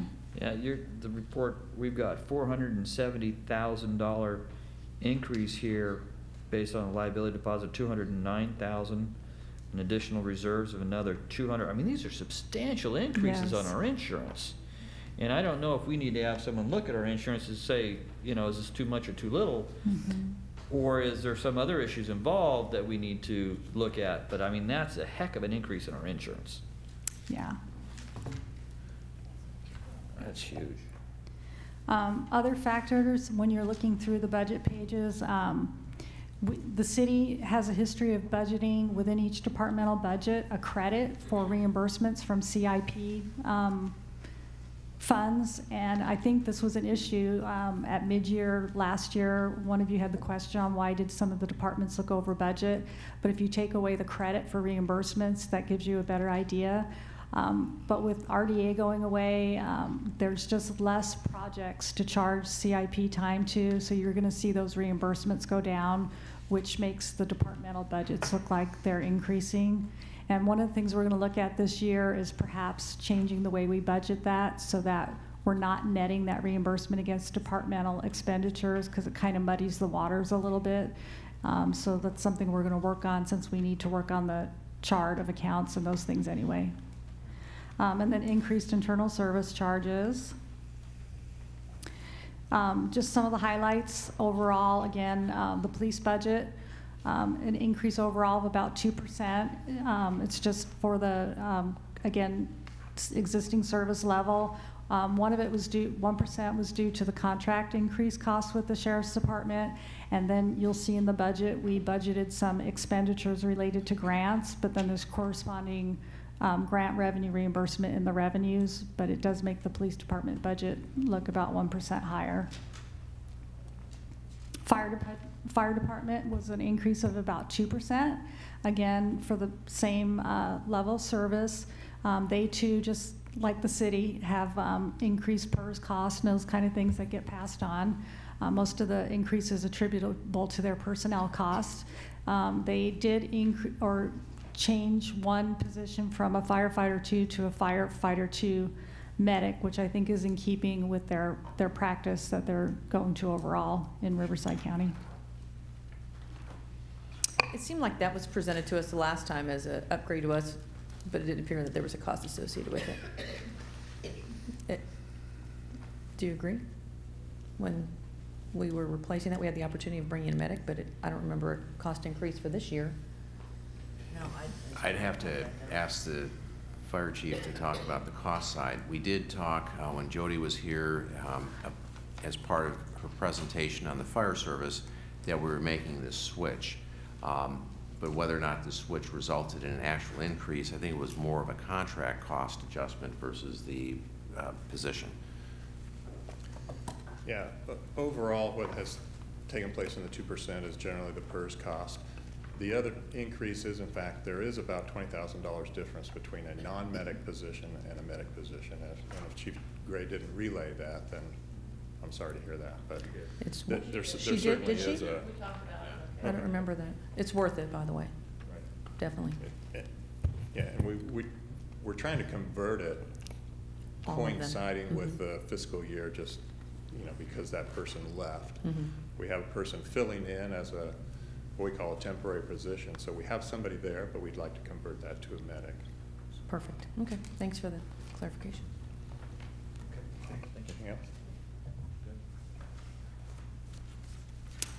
Some of the other things that increased in the expenditure budget when you're comparing the original budget to proposed budget, at mid-year, the council approved the addition of 2 positions in community development and 1 in public works related to increased activity, as the city manager discussed. Those positions were only budgeted for a few months during the current fiscal year, because we were into the fiscal year. So we've budgeted a full year of those positions in 2014-15. So bottom line, drum roll, revenues over expenditures is about $409,100, and that includes taking into account about $1.9 million contribution from the general fund towards CIP projects, and a proposed $247,000 transfer to Silver Rock operations related to the loss of operating income while the canal project is ongoing. So after those 2 things, which are included, we're looking at about a surplus of $409,000. The city manager mentioned that there were some items not included in the preliminary, the supplemental requests that the departments are each going to go into a little bit more while they're up here, and they're also listed on page 7 of the budget document too. So I didn't list those on here. The other thing of note is in the final budget, we're recommending within the equipment replacement fund to replace 3 vehicles, Public Works light duty pickup truck, replacement of an old pool car, it's a Taurus, and an animal control truck. All of these vehicles have been fully depreciated, and funds exist in the equipment replacement fund for these 3 vehicles, so it wouldn't be an impact on the general fund. I have a question. Sure. If I may. First, yes, Can you go back to the slide before? With respect to the Taurus, when we replace that, are we doing something hybrid or being a little bit more conservative, do we know? Bring CNG in? We're looking at a Tesla. Oh, no. I don't think that's in our budget. That's right. I hope it's. That was good, Yeah. though. Yeah. No, we are looking at a hybrid vehicle.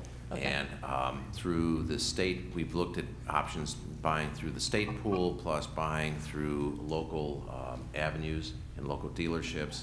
And we find we can get a hybrid Ford Fusion for about $28,000, all discounts. Good, okay. And could you go back to the, a couple slides back? I want to talk about the Silver Rock for a second. Yes.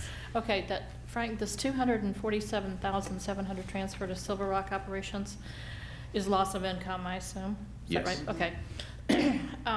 I understood today that the work on the canal has stopped for the past 2 weeks because of the something bird Yes, Swallows. underneath the underneath the bridge. Yeah. So is that going to affect our bottom line here? Yeah. They're 2 weeks behind now? Yeah. Why are they Yeah. 2 weeks? We The have a birds, we bridge. should disturb the birds. They're nesting swallows underneath the 2 golf cart bridges that need to be moved out of the way in order to construct the new canal section. My last conversation with CVWD was that they are performing other work in getting set up for the canal, to the new canal to be cut. They are working closely with Fish and Wildlife to figure out exactly what needs to be done in order to move the nests out of the way so that the bridges can be relocated. I asked specifically about the schedule, and they said as of last week it was not impacting them Okay, yet. good. All right. I got some ideas for that, but I doubt it's Have they gone out in front and checked to make sure there are no more bird nests? Send an 8-year-old out with a BB gun. There are only 2 bridges that need to be moved, so I don't know of any other things, but they also found like 14 rattlesnakes the first time they opened the ground up over there. So there's a lot of wildlife, as we know, out there. No bighorn, though. Yeah, no big one. They went away. We don't have that problem anymore. Good. Really? Yeah, we Good. don't have that Let's problem. put that on the record. They went away, Don. If I can't, on I your, hope so, but I don't believe it. on your slide regarding, again, back to those vehicles, the vehicle you had there for the animal control truck, $80,000 for an animal control truck? Yeah, the reason for that is you have to buy a separate chassis and then a box for the back. And what we're doing, we've learned, last time we bought a van. And unfortunately, it does function, but it's not, it's less than ideal for our animal control officers in the ability to bring the animals in and out of the cages. Our backup vehicle, which is a bit older, the Chevy vehicle we have is what we're going to be targeting going forward, which has a box where it's all exterior for entry and exit of the animals, and it's much safer for the officers. So there's a little bit of a slight increase in cost, but we're modeling everything in line with similar to how the county has their vehicles set up. And it isn't that much more than what we actually paid for the van when we acquired that, but again, it's a much safer environment. It's a diesel vehicle. These vehicles are probably the most used vehicles that we have in our fleet. Diesels are too expensive, and the fuel is way too expensive. I mean, diesel fuel is a good 50 cents higher a gallon than regular, so I don't know why you're looking at diesel. The life of the engine, as I mentioned, they're the most used vehicles we have in our fleet. They run 6 days a week, and they're constantly going. They're idling all the time, or very close to all the time. They have to idle when they're in the field, especially for 6+ months out of the year when they have to use the air conditioning for the box for the animals. So they are very heavily used, and that's why we want to spec out a quality vehicle that'll last. The Chevy vehicle, for example, we've had for several years. We paid a similar price for that at that time, and it has It's served us very, very well, but it's aging and starting to cost us quite a Will we bit. put a couple 100,000 miles on that truck then? I could tell you the exact amount, I don't know, but we've put a lot of miles on that vehicle. And it's not just the number of miles, it's the fact that The of the idle. type of driving that is Yes. occurring and the Yeah, idle the that's idle. occurring, which is very Stopping, hard on the vehicles. A diesel engine handles that much better than a gasoline engine. I have one. Okay. Can thank we you. do whatever we can to purchase these in La Quinta? Thank you. Get them shipped into La Quinta? Yes. We did get a spec for the chassis, but we cannot buy the box here. The box has to come from back east. And to that end, what we've done is we have the ability to purchase vehicles through a state pool. So we look at the cost that we would pay for purchasing the vehicle through a state pool, and then we look at if we can get that price or better through local dealerships. And we try to evaluate all types of vehicles and get ones that, while they may not be sold in La Quinta, they have the best gas mileage or longevity or things of that nature. We try, but Maybe.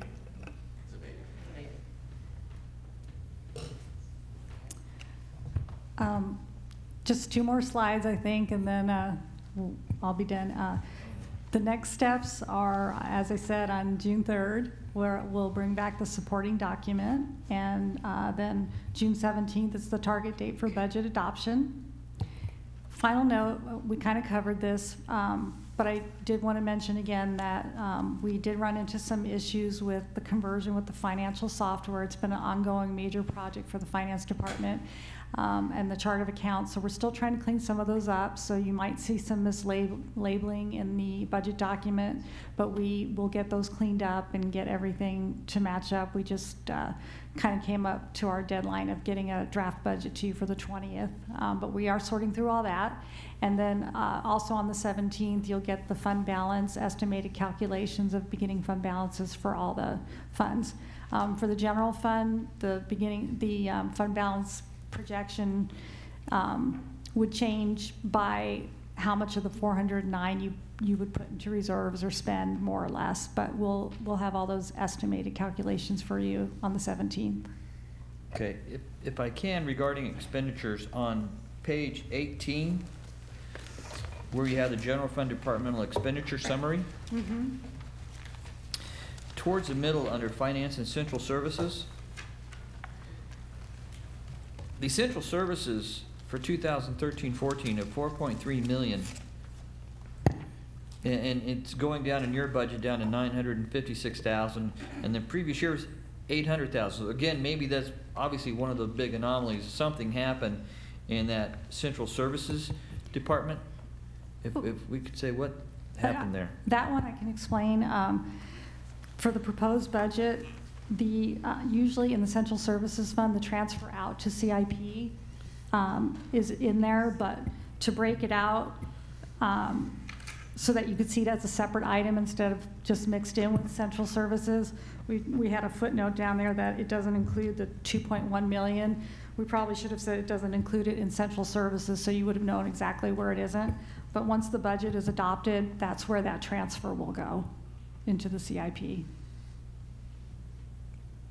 It's budgeted in Central Services. Oh, okay. All right, thank you. Just a big difference. Thank you.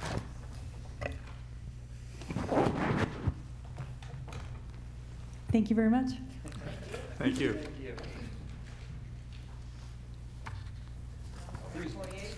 I could go next.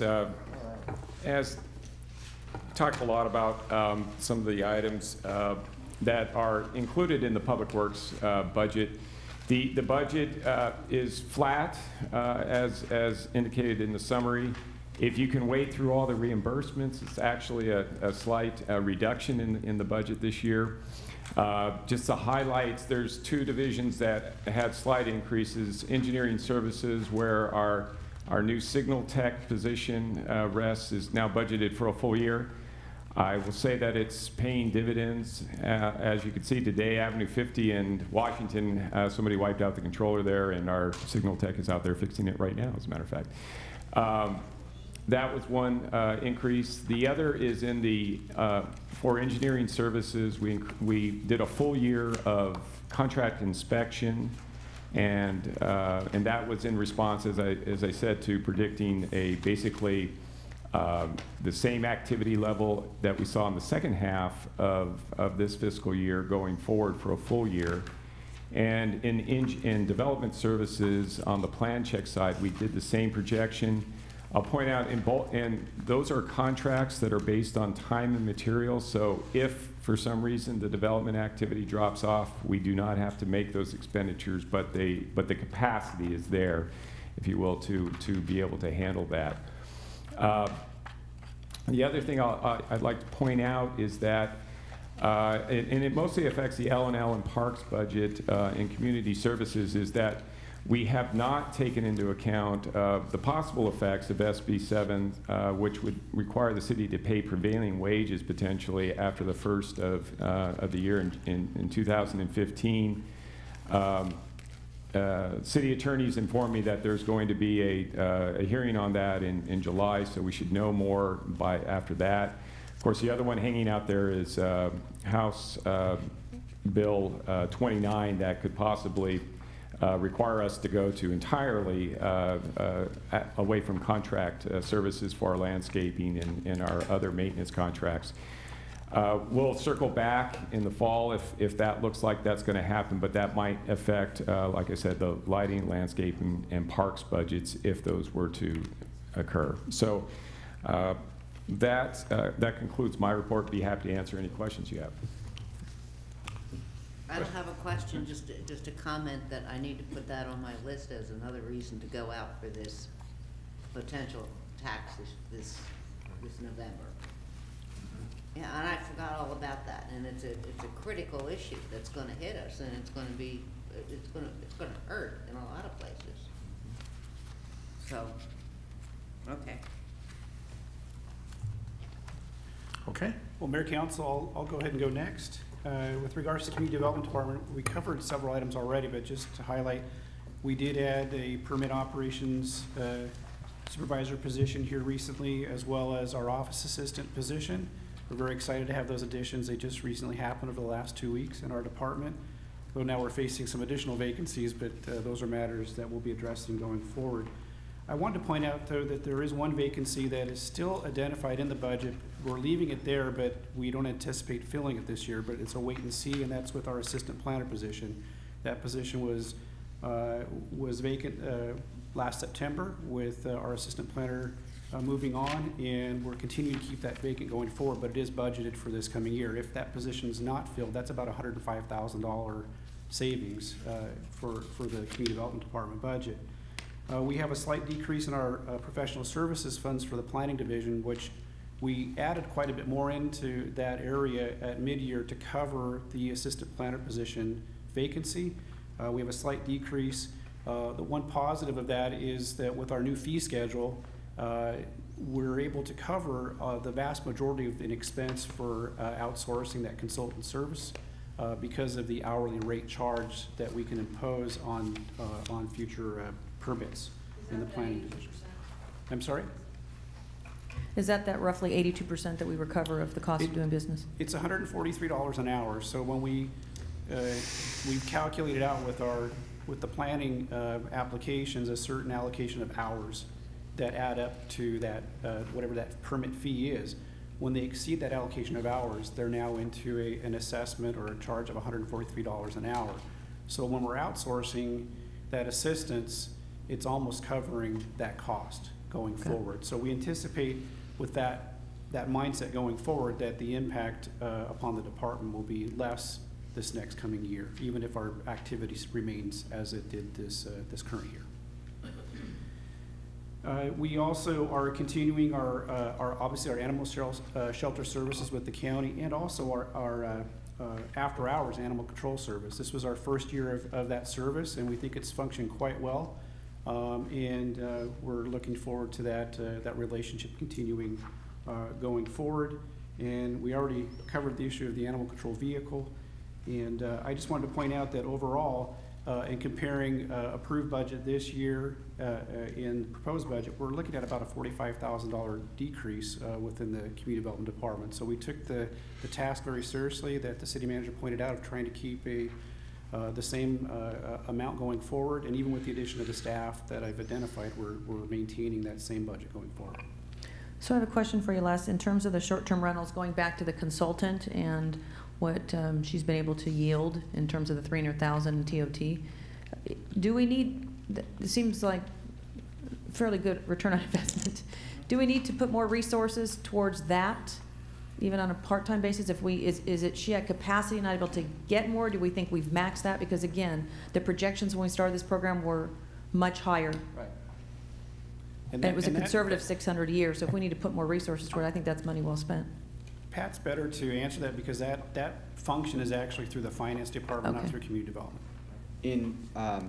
In response to that, I met with the consultant 2 weeks ago because her contract is set to renew or not renew. So we had a conversation about her activity, how much time she's spending, whether we're budgeting the right amount of time for her. She's by the hour, so we budget a certain amount of hours per month. And I just asked her this straightforward question: do we need to do more hours for you, less, or the same? Because from my perspective, it was a question of, you've identified all of this, and now it's almost a maintenance. But she believes that her number of hours dedicated to this city is sufficient to keep up with the advertisements that she reviews and all of the areas that she looks for in order to capture those short-term rentals. So she's comfortable with the level of service, and so we plan to renew her contract at the level it's at now.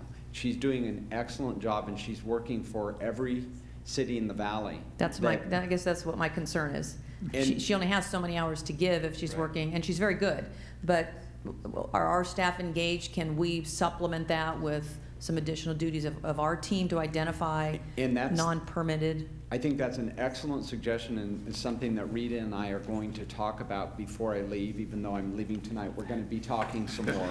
I have many ideas that I haven't yet transferred to her brain. So she and I are going to have several conversations, and she's looking forward to it. But it is a very good suggestion, something that I'd like to see us bring in-house some of the repetitive processes and give her, the consultant, the opportunity to go out and do the aggressive finding of the new opportunities or revenue sources. Right. And that's a good point. I mean, again, last year we had projected 600,000, and many people came and forced us, oh, it's going to be much higher than that, much higher. And we ended up with 300,000. Well, again, we had a delayed start. 300,000. So theoretically, there could be a substantial amount of income there that we're not aggressively looking for. So, I understand. And I think if we focus her on that part of it and we take over a little more of, as I said, the repetitive work of the going after the folks that we already have in our system versus looking for the new, it could yield you some more results. Okay. Yeah, and I'd just kind of like to add, though, that cautiously, Les has made it very clear that these figures are going to change before the real end of the year. And I think we're going to see something over the 300,000. And certainly when we talk about bringing some of that, I'd love to see it brought in-house. However, we've got to remember that we're pushing some of these people to the max with the increase, and especially in development and building plans and et cetera that are coming in. So we don't want to get one program overburdened and it fall backwards instead of staying where it is. So. With the fancy new budget system, we're going to be able to do that with our team. Right, Louise? We have a good city manager, that helps too. Yeah. What? Plus, if he was like, oh yeah. Thank you. Okay. Yeah. That it, Les? Yes, it is. Thank you. Okay, thank you, Les. Edie? Yes, thank you, Mayor, members of the City Council.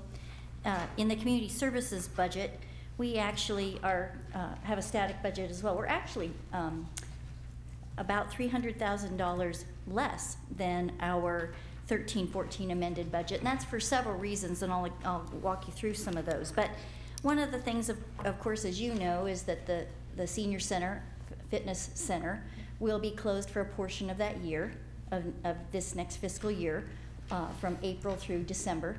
And with that, some classes won't be held. We're going to relocate some classes And so we don't have some expenses that we would have otherwise operating the facility. So those are some of the things that at the senior center are impacted, both positively and negatively. We want to continue with programs.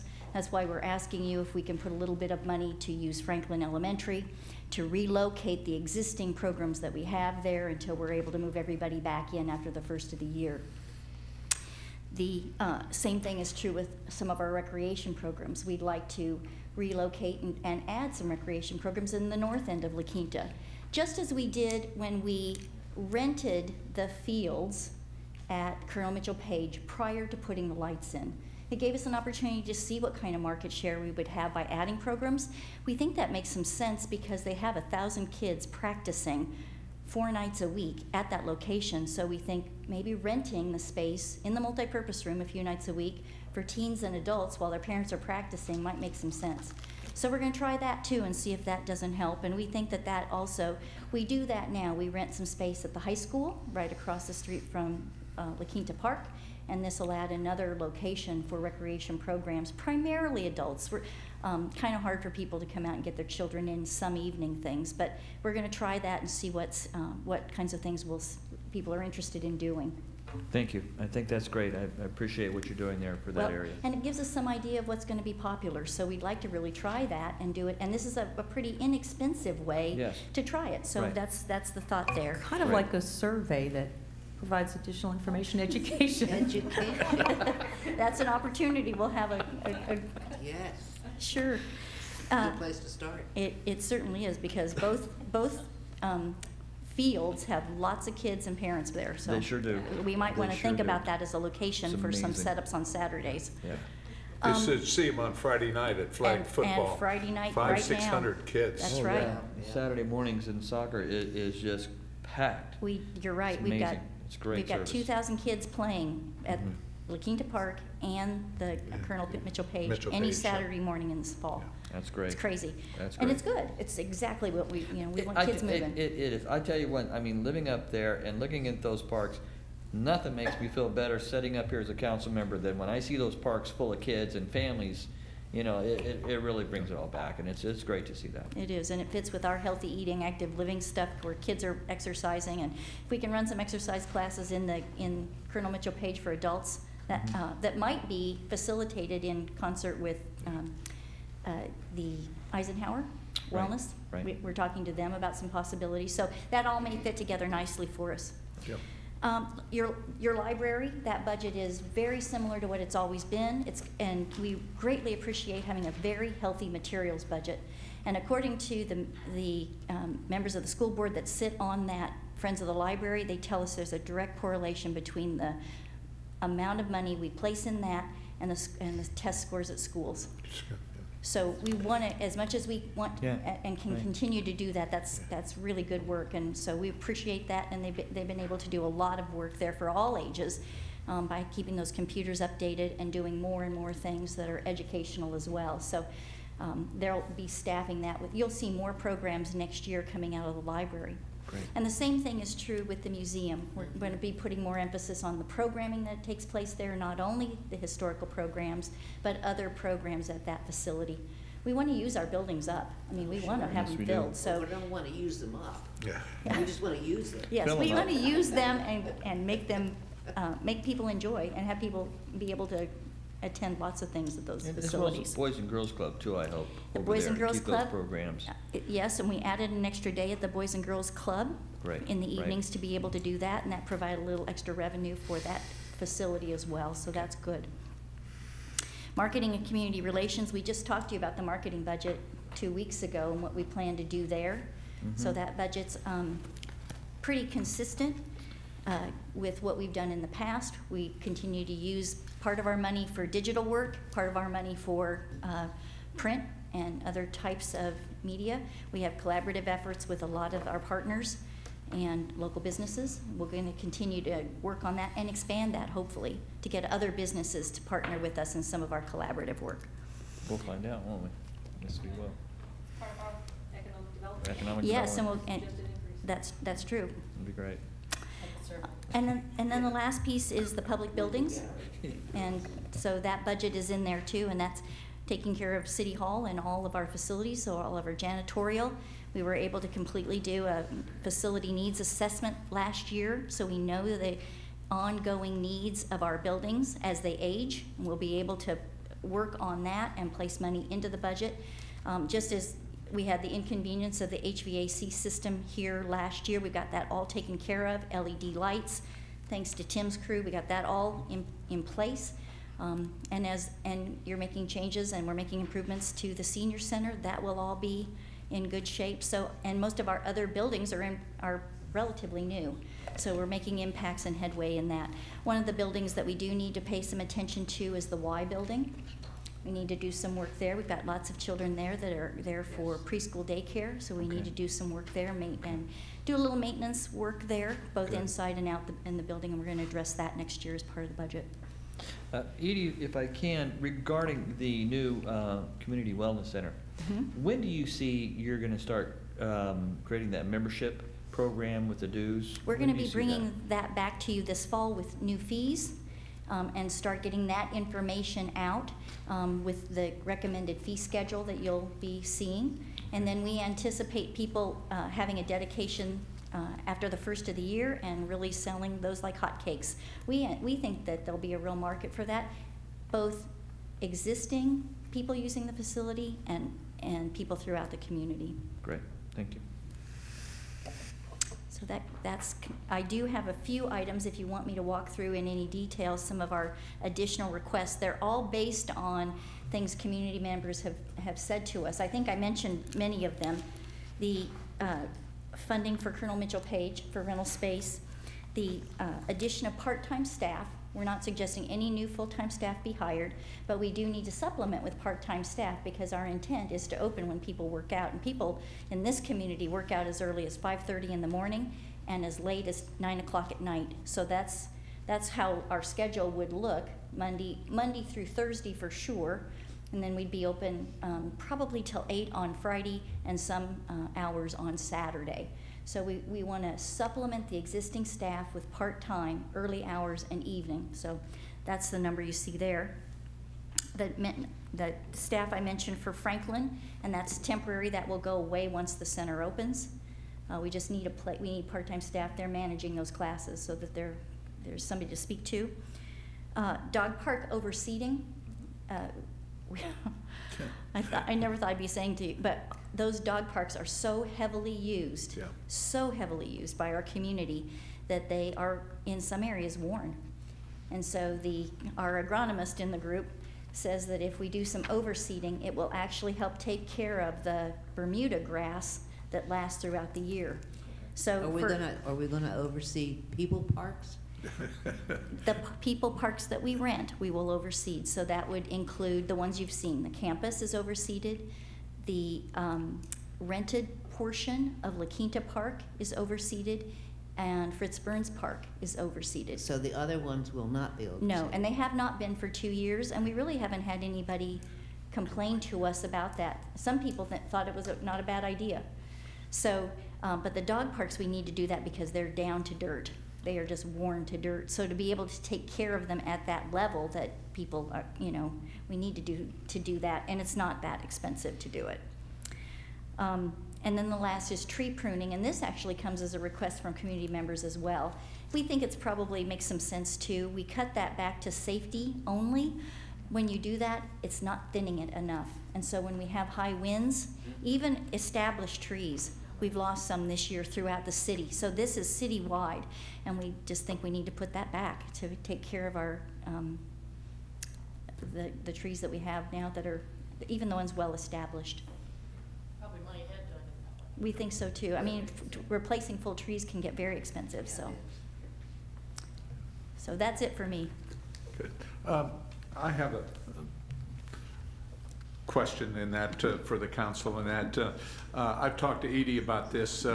One of the biggest programs that we put on each year is Black History Month, and the last couple of years we've had it at the library, and we get 300-400 people in there, and there's no room. People leave because they can't sit down, they can't even stand in there. It's just a massive humanity in that.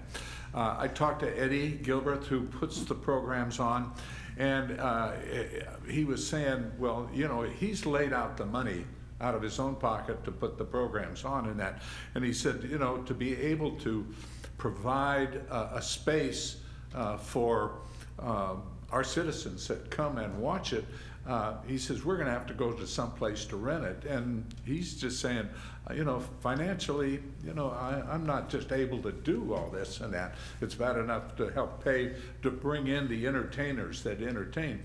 And so I asked Eddie a possibility of putting, and it's only gonna take a couple of thousand to put it on our budget so that we can help and find a spot here in La Quinta that they could put the program on and that. And it's one of the things is our facilities are not large enough to do this and that. So it may be, say, go over to Embassy Suites or the resort hotel, find a space and have the program put on there. Or maybe move the program in the springtime and then have it over at the park and do it outdoors.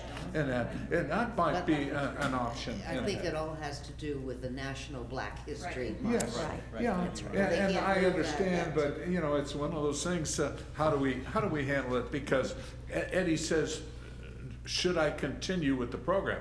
I said, Eddie, look at the numbers of people that come out to watch it, and it's a great program, and they do a wonderful job. So.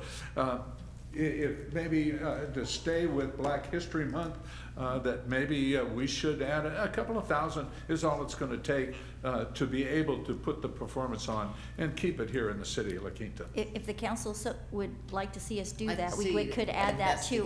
We can look into it, and I can talk to Eddie about some of those costs. It's not going to take a whole lot of money, but a couple of thousand. It could be part of the special events that we because hold. it's a wonderful program. A couple of years ago, the Arts Foundation did a program during the evening of the festival at the Embassy Suites, and I think they must have opened four of those walls. rooms. It was huge. It worked out very nicely for that Right, type of yeah, event. actually, yeah, we did that, and it was packed. I remember that, yeah. The And indoor it was concert, yeah. really big. It was a great time. I was there, yeah. So anything to do with entertainment and bringing cultural activities into our city, I think it's beneficial to us as a whole. Let me speak to Eddie Gilruth, and we'll come up with a number, and we'll bring that back to you next time. That'd be great. Thanks, Thank Edie. you. Mr. Mayor, I got one last question. Sure. If I could. Really, sure? just one Scott's on more. it. That's it, yep. I'm turning your mic off. Okay. I know. On page 48, this goes back to insurance. On the central services, and I talked to our city manager about this earlier today. On the central services in insurance, we've got $747,578. And if I understand that right, that's our insurance premium for the year. Now, I want the council to understand that, keeping in mind $747,000 is for the year, we're adjusting this budget for $409,000 or $470,000 of additional insurance cost. So if you can understand, I mean, we are adjusting this insurance for almost 60% of what our budget is. And that is a substantial increase, which has me very concerned. So I would just ask this. Well, and we find out to make sure it doesn't happen again in next year. And I mean, obviously, we're tied to the laws of insurance and those requirements. But I mean, that's a dangerous increase. Some of this isn't this the work comp increases, just kind of 2 years behind, so where we might have had excessive claims in the past, it then increases your premiums going forward. So we don't get to see a big reduction in this for a 2-year period if we can drastically reduce, at least on the employee side. Is that correct? Thank you. It does take a couple of years for it to catch up, and then in 13-14, the current year, we got a big credit back, which really lowered our premium. And it was a retrospective credit after reviewing our actual claims history. So there's a review process that takes place, and it takes a couple of years to catch up, but it does fluctuate a lot. We've seen credits, and then we've also seen additional charges. Yeah, that would be great. I appreciate what's an average annual insurance cost And so we can put that 400,000 in perspective. Here. Maybe I'll speak to that just a little bit. Is, our average over the last 5 years has been about $400,000 for both workers' comp and liability. Wow. In 2013-14, our premium for liability was $209, and this year it is $208.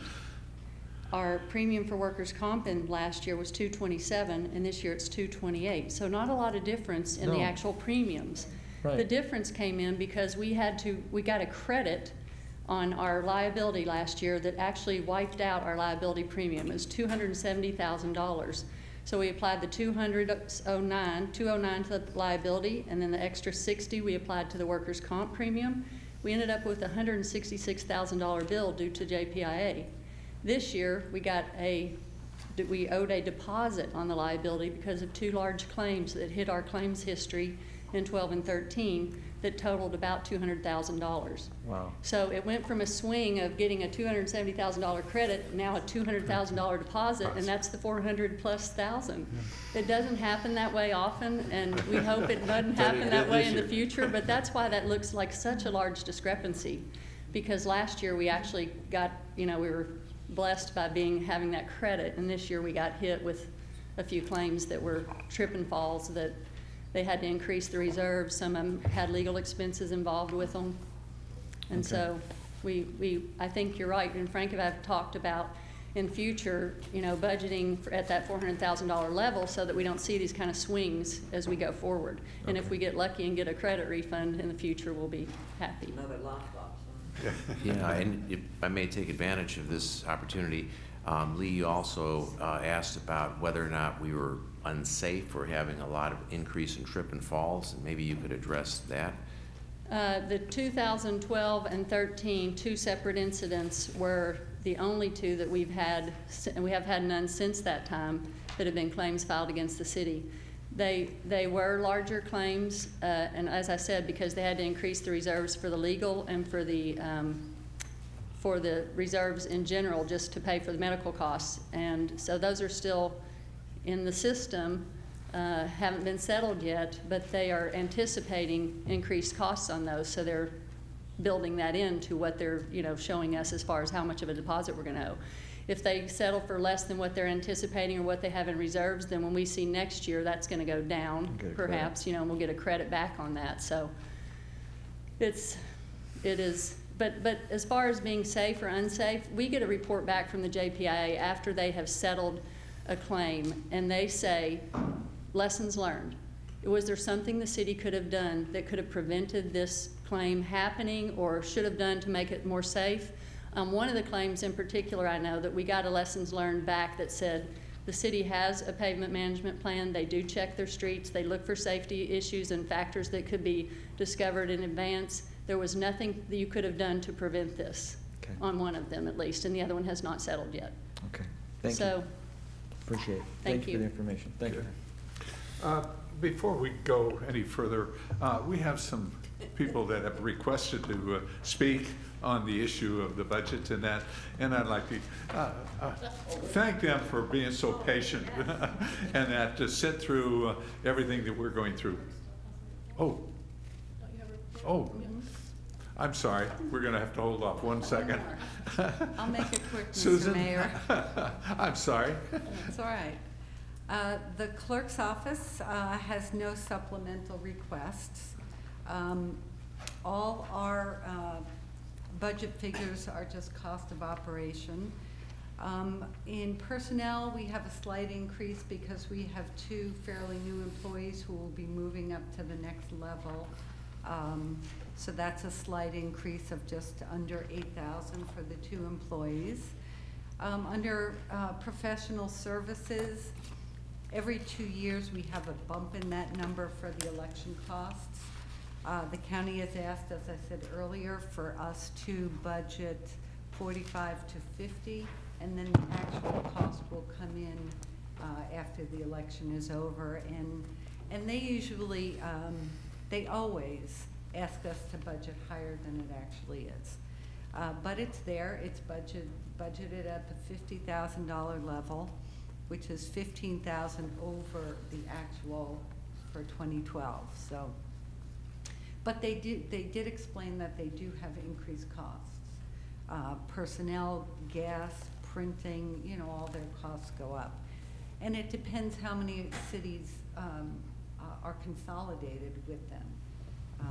It spreads the cost a lot more if they have Sure. more cities consolidated. So we'll see. We have a scanning project going on. We budgeted $20,000 this year. We kept that at $20,000 next year. It's a wonderful program where the long-term records from other departments are being sorted and sent out and scanned into our repository. So we'll continue that hopefully for many years to come. The municipal code updates is underway. The review is just about done, and as we get into the new fiscal year, we'll send it to the codifier to put into our municipal code books and online. So I've jumped that up a few thousand because we're not going to be doing just routine ordinances. We're going to be looking at large sections at a time and updating them. In our repository, which is called Laserfish, those costs have increased slightly. So that all makes up the increase in that category. And the only other thing I'd like to point out is I've put small amounts in for succession planning. There are folks in City Hall who have expressed interest in the clerk profession. So during next year for different clerk conferences and information sessions, I've put extra money in to take other folks along. So that concludes the clerk budget. The bottom line is a difference of under $30,000. Good. Thanks, Susan. And I have no questions. Questions to Susan? Anybody? No. Okay. Well, thank you. All right. Let's have our guests that want to speak come up, and thank you again for being so patient with us. And that we have Janet Seto, Laura Spalding, and Tammy Monroy. Is that it? All right. Good evening. And give us your name and address for the record, please. Sure. I'm Janet Seto, principal at La Quinta Middle School, and we're at 78-900 Avenue 50 in La Quinta. Okay. Tammy Monroy, assistant principal at La Quinta Middle. Okay. And Laura Spradlin, I'm the coordinator for the after-school and intramural program and a language arts teacher. Okay. You're on. Okay. Yeah, good evening. We're here to ask if the city of La Quinta would support sustaining La Quinta Middle School's after-school all-star sports program, and it's been in existence now for the last 3 years. Our program positively affects all of our students and even all of our staff at the site. This year we launched the theme of being the Fitness School of Champions, and I want to say that it has truly made a wonderful cultural change at our school, and I'll let my two colleagues give you more details about that. Good evening. We as school officials believe our Fitness School of Champions at La Quinta Middle School will not only prepare our students academically for a successful high school career, but it also provides a lifelong learning and a good mindset. Already we've received national recognition for our school, and this is just a beginning, but we need help from our community and its leaders. La Quinta Middle School expects national recognition this year from the Alliance for a Healthier Generation and the Clinton Foundation. We expect to receive a bronze medal award as a healthy school, and this means that the school, as well as the cafeteria, has met strict health and nutrition guidelines. First Lady Michelle Obama has recognized La Quinta Middle School as an active school under the Let's Move program. Also, Janet Seto, our site's principal, was awarded the prestigious 2014 Presidential Councils on Fitness Sports and Nutrition Program and the Community Leadership Award by the members of the President's Council. This year, we also received our School Boards Association Golden Bell Award, featuring La Quinta Middle School's after-school all-stars program, sports program, under the extracurricular category. Also, because our students, we have seen an increase in childhood obesity. This year, we put on 2K runs with all the students and staff with active participants in this program, and it was a school-wide event. And just a couple weeks ago, our students came up to administration, and they generated and asked us if they could hold a run for the finish line at the end of this month. And so we're taking them up, and we're doing that. Because of this positive change that La Quinta Middle School has made, we have seen our lowest results in our expulsion rates and our discipline suspensions of any school in Desert Sands Unified School District. So our ultimate goal, thank you. That's fantastic. Our ultimate goal is to build a connection with and between the students and our school community. So we are asking your support. Thank you. And I just want to highlight our program, just to let you know that we're starting our 5th year next year. We started with just sports, and we've grown to add our cooking class, which participated in the Humana Challenge this year. We've also added campus beautification, gardening program, and fitness classes, Zumba classes, yoga, and we're adding this upcoming year, photography, scrapbooking, and we've had drumline and cheerleading, drama, and art classes as well this past year. And so what we want to do is expand all of those, because the result has, the kids just been overwhelmingly wanting more and more opportunities to stay at school and to be involved in these activities.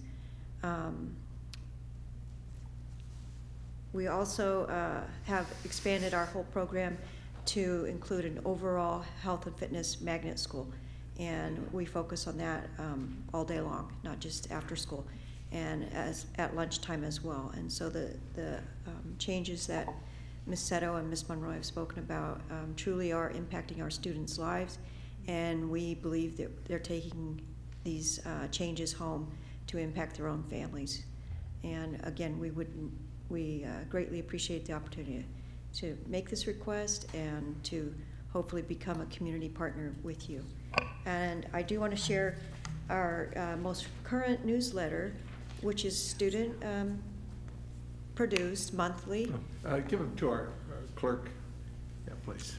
And you can see, I think it's very evident, you look through the newsletter, you'll see a real spirit of pride, and these kids love their school and their teachers and their staff members, and we truly love them. We're there with them after school and during lunchtime, and we wouldn't be doing it if we didn't see such positive results and happy, smiling faces all the time. May I ask a question? Yeah. Thank you very much. Question, Edie, have they ever gone through our grant program? Do you remember? They have not applied for our grant program, but because of the size of their request, it's larger than would be accepted in our grant program. So I suggested that they come and speak to you at budget time for that purpose. Okay.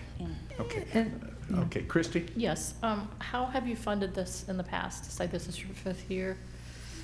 How have you funded it prior to this? In my spare time, I write many grants, not many, small, but several. And the Anderson Children's Foundation has generously funded our program for 4 years. I think it's 4. Going on 4. I'm sorry, who? The Anderson Children's Foundation of Palm Springs. Okay, thank you. And we received grants from Lowe's, Legoland, just anything that we can find, we've applied for. The competition is very, very tough nationwide. Sure it is, yeah. And I have a lot of rejection letters, but we find the most support is from our own community. Okay. It's a wonderful program. It just, one of the things you said really hit home, and this is especially true with the Boys and Girls Club too, who have a program, but it's not just what you're doing for them at school, it's what they can take home, and that's what stays with them. And if they can motivate any family members, especially with diet or anything like that, it's really critical. They are indeed taking this home, and their gardening produce, they're taking that home. They're very proud of it. That's super. And yeah, we have a running club as well, and we've had a health fair this year. We had our parents and families come in, and you'll see on page 12 in there, Janice Osborne is a local La Quinta artist, and she donated her time and materials to come in, and that's one of the areas we want to expand, is because it's just, there's a lot of people that want to volunteer, but we need the supplies and materials as well. Is your request for $25,000 for a 3-year commitment, $25,000 per year? So how was that interpreted? That's how we presented it, yes, it'd be per year. And we would take anything less as well. Well, I was wondering,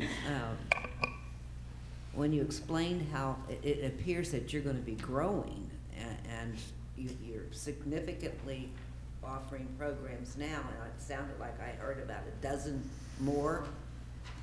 Is there any thought that perhaps you're growing too fast? I mean, I'm sure you're doing wonderful things for the children, but $25,000 a year, I mean, that's going to be difficult to raise those kind of funds.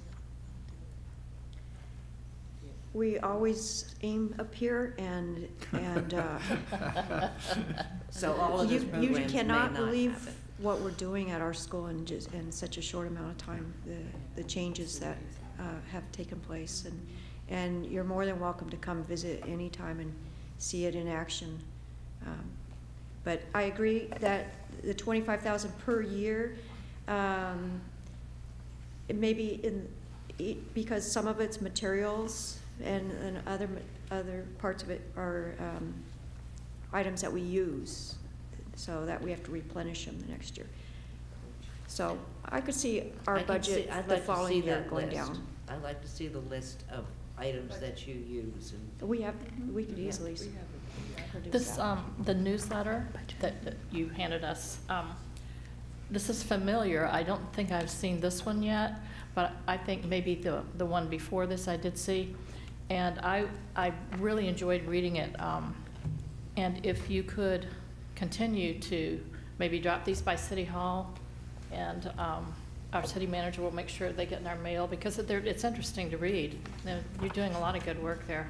I'd take an emailed PDF version if you've got it on PDF. Yeah, well, Save on printing costs. Yep. Actually, they're all on our website right now.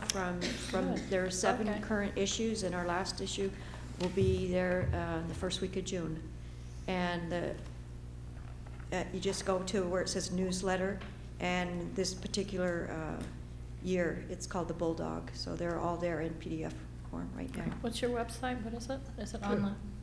This Desert Sands, like Just go to DSUSD. Desert Sands and click Okay, under the sorry. schools. Got it. Okay. In addition to what we're doing extracurricular-wise, we've also partnered up with the Dairy Council, and our science classes are incorporating some of the curriculum with the kids in that. And so our theme across the board is the fitness and the nutrition. So I know Laura incorporates that in her language arts class, and then we have it in science and even in social studies. So it becomes a school-wide theme of fitness and wellness. And it's kind of fun. And then even at lunchtime, like right now, we're having a wiffle ball tournament, and the teachers get teams, and we're playing each other, and we have brackets. And so it's just kind of permeates everything that we do. Just really fun. Edie, might I suggest, like we do in the grant program, that they submit a budget of what their needs are and where the other funding's coming from, so that we could look at it similar to the grant, even though it's over a grant amount.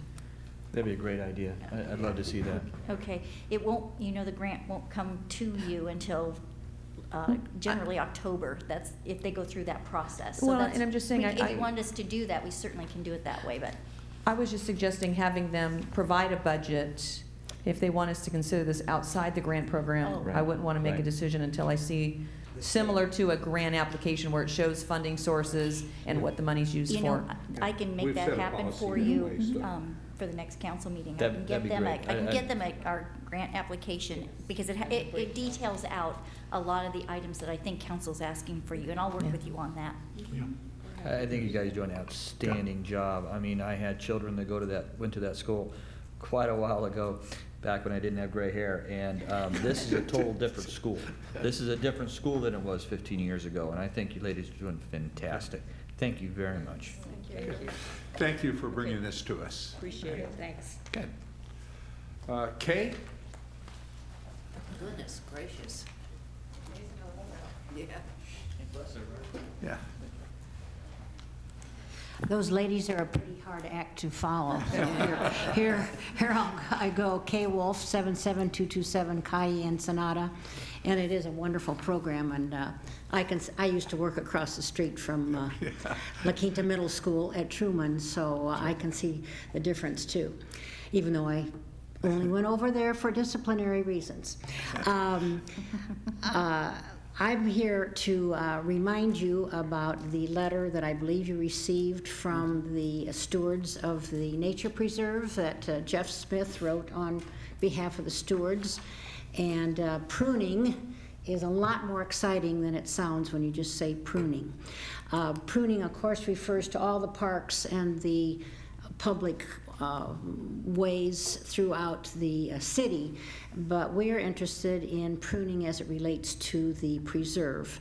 And to me, pruning has two objectives there. One of them that many of you remember from a few years ago is the safety aspect, the visibility not only for police to patrol up and down Montezuma and to be able to see in a lot of cases what is happening on the trail, but also so that people that walk on the other side of the trail can keep an eye on each other. It is a safety factor. Yep. And not only just pruning trees, but thinning out a lot of the vegetation so that there's more visibility. And the other part of the pruning is that little by little we're trying to restore the preserve to native plants only. And so part of pruning can also help get rid of the non-native plants that are there.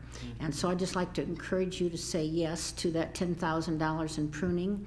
I use the Civic Center campus almost every day of the week, and I see what happens when trees aren't pruned and you have wind and rain and we have lost a lot of limbs. So I'd like to encourage you to say yes to that $10,000. And thanks to Steve and Edie for keeping us looking all so nice. Kay? Yes. I don't know, I signed a letter that went to Jeff in regards to those issues and that, and I don't know whether he's gotten it, whether it went out. If he's gotten it, he hasn't circulated it yet, but I'm sure he will. Yeah, because it just went out, so. Thank you. And that, Appreciate where we that. address those two issues. Yeah, thanks for taking the trouble. Okay, thanks, Kay. Okay, anything else that we need to address with the budget? Well, we didn't cover the council and manager's budget. Or the city attorney's budget. Do you have a budget? Yes, we do. In touching on the council and manager's budget, you'll notice that the city council budget has decreased by some $73,000, and the city manager's budget has increased by almost not even $73,000, but by $11,000. The rationale there is that we removed from the council budget $73,000 associated with general membership dues for citywide organizations. What I'm trying to do is get to a more truer council budget, and at the same time we created a new category called legal services or city attorney's office, and we moved the $380,000 or so of city attorney costs out of the city council budget. Part of the reason for doing this was last year we received a request from the Desert Sun to look at the city council budgets for cities throughout the valley. And when we started looking at this, we said, geez, why should the council be charged with the cost of city attorney? And second, why should the council be charged with the cost of citywide memberships? And so that's why we made the change. In the manager's office, our budget last year, or this current fiscal year, is $740,000. We see it increasing to roughly $751,000 in this proposal. If we take out what we are transferring across of the $73,000 of membership, our actual budget, doing a comparison of year to year, will go from $740,000 down to $678,000. So we are actually reducing costs in our world too. We have a request for up to $12,000 or $12,000 to do some restructuring. I'm requesting that you consider creating a deputy city manager position. And with that, we would have that position oversee additional human resource activities as well as other activities in our office. And with that, we'd also be looking at moving community services from the north end of the building to the west wing, and looking at combining some of the activities we do in terms of marketing, in terms of communication, and the like, and trying to use our resources more on a shared basis, since their department does a lot of the marketing for the city and communications, and our department does a lot of communications as a result to the requests we get from the newspaper, our agenda reports or staff reports and things of that nature. So that's the news from the west wing of the building and what that means here for the budget. And then finally, Kathy. My report is that we're staying the same, despite the fact that our overhead at our firm has gone up dramatically. So our budget, I think, stays the same at $380. Okay. No more? Okay. Nobody else has a budget. This is all coming. All right. We've talked it out. Any other questions on that? All right, then thank you all very much for your report, and we'll be dealing with that when? June 3rd will be the next item. We'll schedule it for review to look at the details as you wish and to answer questions and to get direction of what you would want in the final budget, which we would have then before you at the second meeting in June, and I just forgot the date. 17th. 17th. Are we going to have a special meeting for commission appointments? Yeah, it usually happens in June as well. No, isn't that coming up? It is, and we didn't plan on having a separate meeting. We'll, as it gets closer, we'll see how many items are on the June agendas, and if it's necessary to peel that off and deal with it separately, we can bring that back to you. But right now, we didn't plan on doing a third June meeting for that. Okay. So are they scheduled tentatively for that first June meeting? For the second June meeting, I believe. Okay. All right, that concludes our study session. We'll move on to reports and informational items. Pat, thank you very much, Pat. Thank you. Linda? Good job. I had a Convention Visitors Bureau last Friday, and the only significant matter, I guess there's two things. I think I'd mentioned we're in the final phase of approving a destination entity that will help provide some marketing and promotion for intake for group conferences and things like that. The other thing is we did our second to the last final ratification of the TMD, which is the tourism marketing bid, the extra 1% that the hotels that are 50 rooms and over agreed to provide to CVB for the consumer marketing end. So we were coming off an Oasis Awards ceremony that happened earlier in May, and great success. So we're moving into a budget of, I know we're up to like $14 million. I think it was 5 years ago when I took over CVB from you. About $7 million. They're at $14 million now. Well, that's also because of the special assessment district that the hotels put in, right? That and combined, right, with Yeah. partnerships as well, and then the new TMD marketing revenue, so that's all. Thanks, Linda. Christie? Yes, sir. Animal Campus, we had, the last meeting was very short. The county has participated in a strategic planning meeting with a lot of the various desert animal protection groups. There's just more than you could ever imagine. Yes. So they're trying to consolidate their efforts, if you will, and at least get them, well, under one umbrella. So the right hand knows what the left one is doing and so forth. So we'll see how that goes. I said earlier when I reported about this person whose name is Jackie Mercier, and she had someone who wanted to donate $500,000. Well, that turned into a $2,000 donation. We take whatever we can get. And, you know, stay tuned. It may be more money forthcoming. Who knows?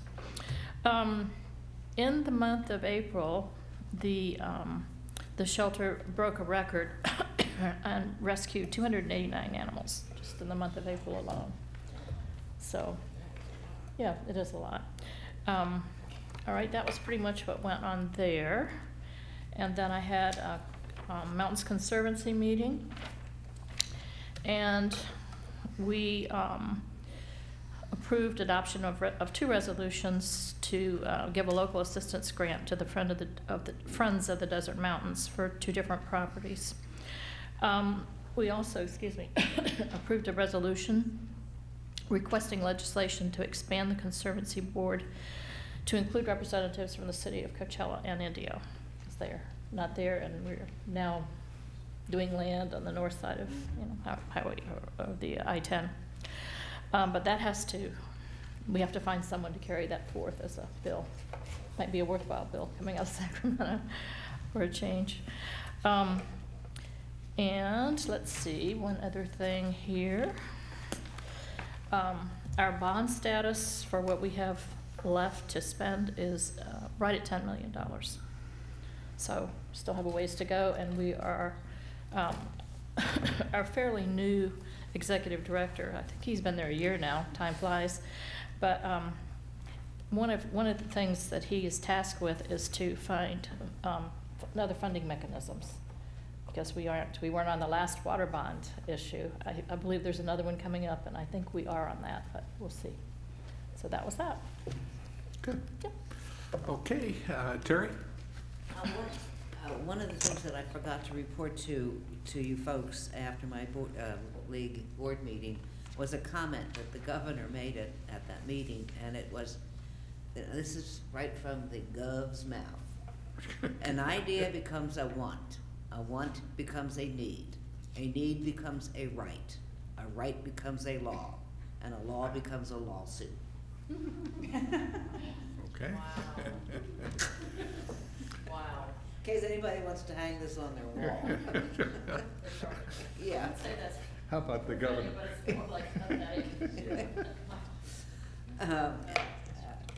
I thought I would report on the Public Safety Committee for CBAG. They approved their goals for the next year, which there's 4. One is serve as a conduit of information related to local public safety needs. Sounds like a fairly good goal. 2, support regional reform and reentry programs for parolees in order to reduce recidivism. That word already disappeared out of the language. Secure funding for implementation of CV regional earthquake warning system, and enhance collaboration efforts to reduce impaired driving, i.e. DUI. So they have set themselves a high standard for next year. One of the actions taking place in Sacramento is that SB 1262, which was it is the medical marijuana bill, legislation that's being carried and supported by the league along with the police chiefs in the state of California. Well, apparently on the evening of XYZ, shortly before 5 p.m. on the day of the hearing, there was a committee that released to the senator that's carrying the legislation mock-up amendments where they really tore the whole thing apart. So there was a hurried rush job to take several things that they put in there out. And the league is watching it very closely because we may have to pull our support for it. That's the Police Chiefs Association. And then, and I reported this to Les on a piece of legislation up there that was going to, in its original form, require over-the-counter permit fees for any kind of solar issue, if you will. So they can walk in and just go right up to the counter because it's solar, you know, to get their permit right away. Well, that's been changed to at least 5 days, but that's still going to be a burden, another burden, unfunded mandate on cities to have a turnaround of 5 days on some of these things. So we're going to be watching that one close too. Anyway, that's it. Okay, Lee? I don't have anything to report. I've got my homelessness committee tomorrow, as well as a welcome to the California Association DUI treatment programs. I'll be welcoming them in their conference to the city of La Quinta tomorrow morning. But otherwise, I don't have anything. Good. I had a preliminary finance meeting with Sunline this morning, and we were dealing with our preliminary budget, and so I've been budgeted out today. Yeah. And the good news is the preliminary budget balanced out, and so we're still in the black. Okay, let's move on to department reports. City manager. Nothing further. City attorney. No report other than I did provide the memo on the new FPPC regulations relating to real property materiality conflicts. Okay. City clerk. Nothing additional? Department heads. Nothing?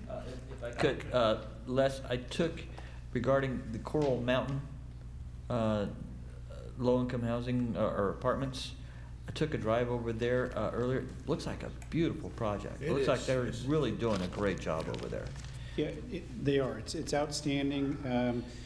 Every month they're adding more residents in there. We were out there a few weeks ago. We had the Housing Commission got a tour. We had our meeting out there.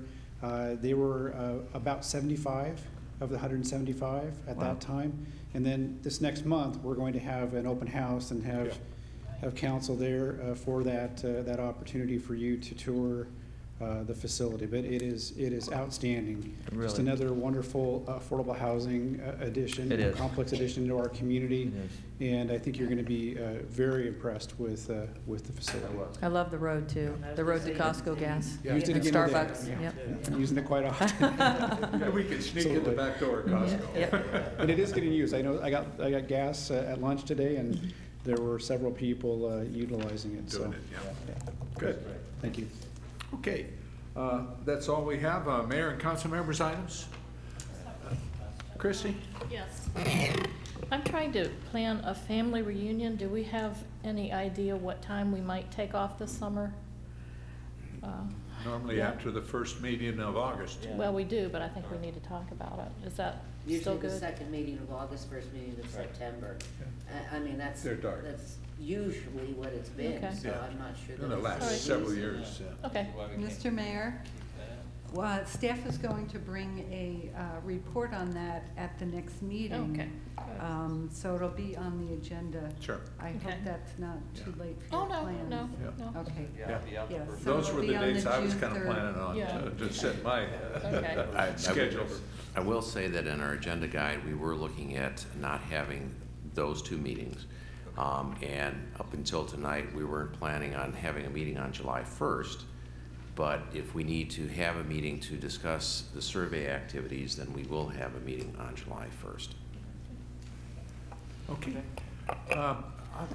Linda? I just have a couple things. I had an opportunity to attend the United Way Gala on Friday night at the Ritz, and that was an event we typically, I know we cut from the budget when it was a VIP waiter dinner style. They've kind of changed it and have a new executive director.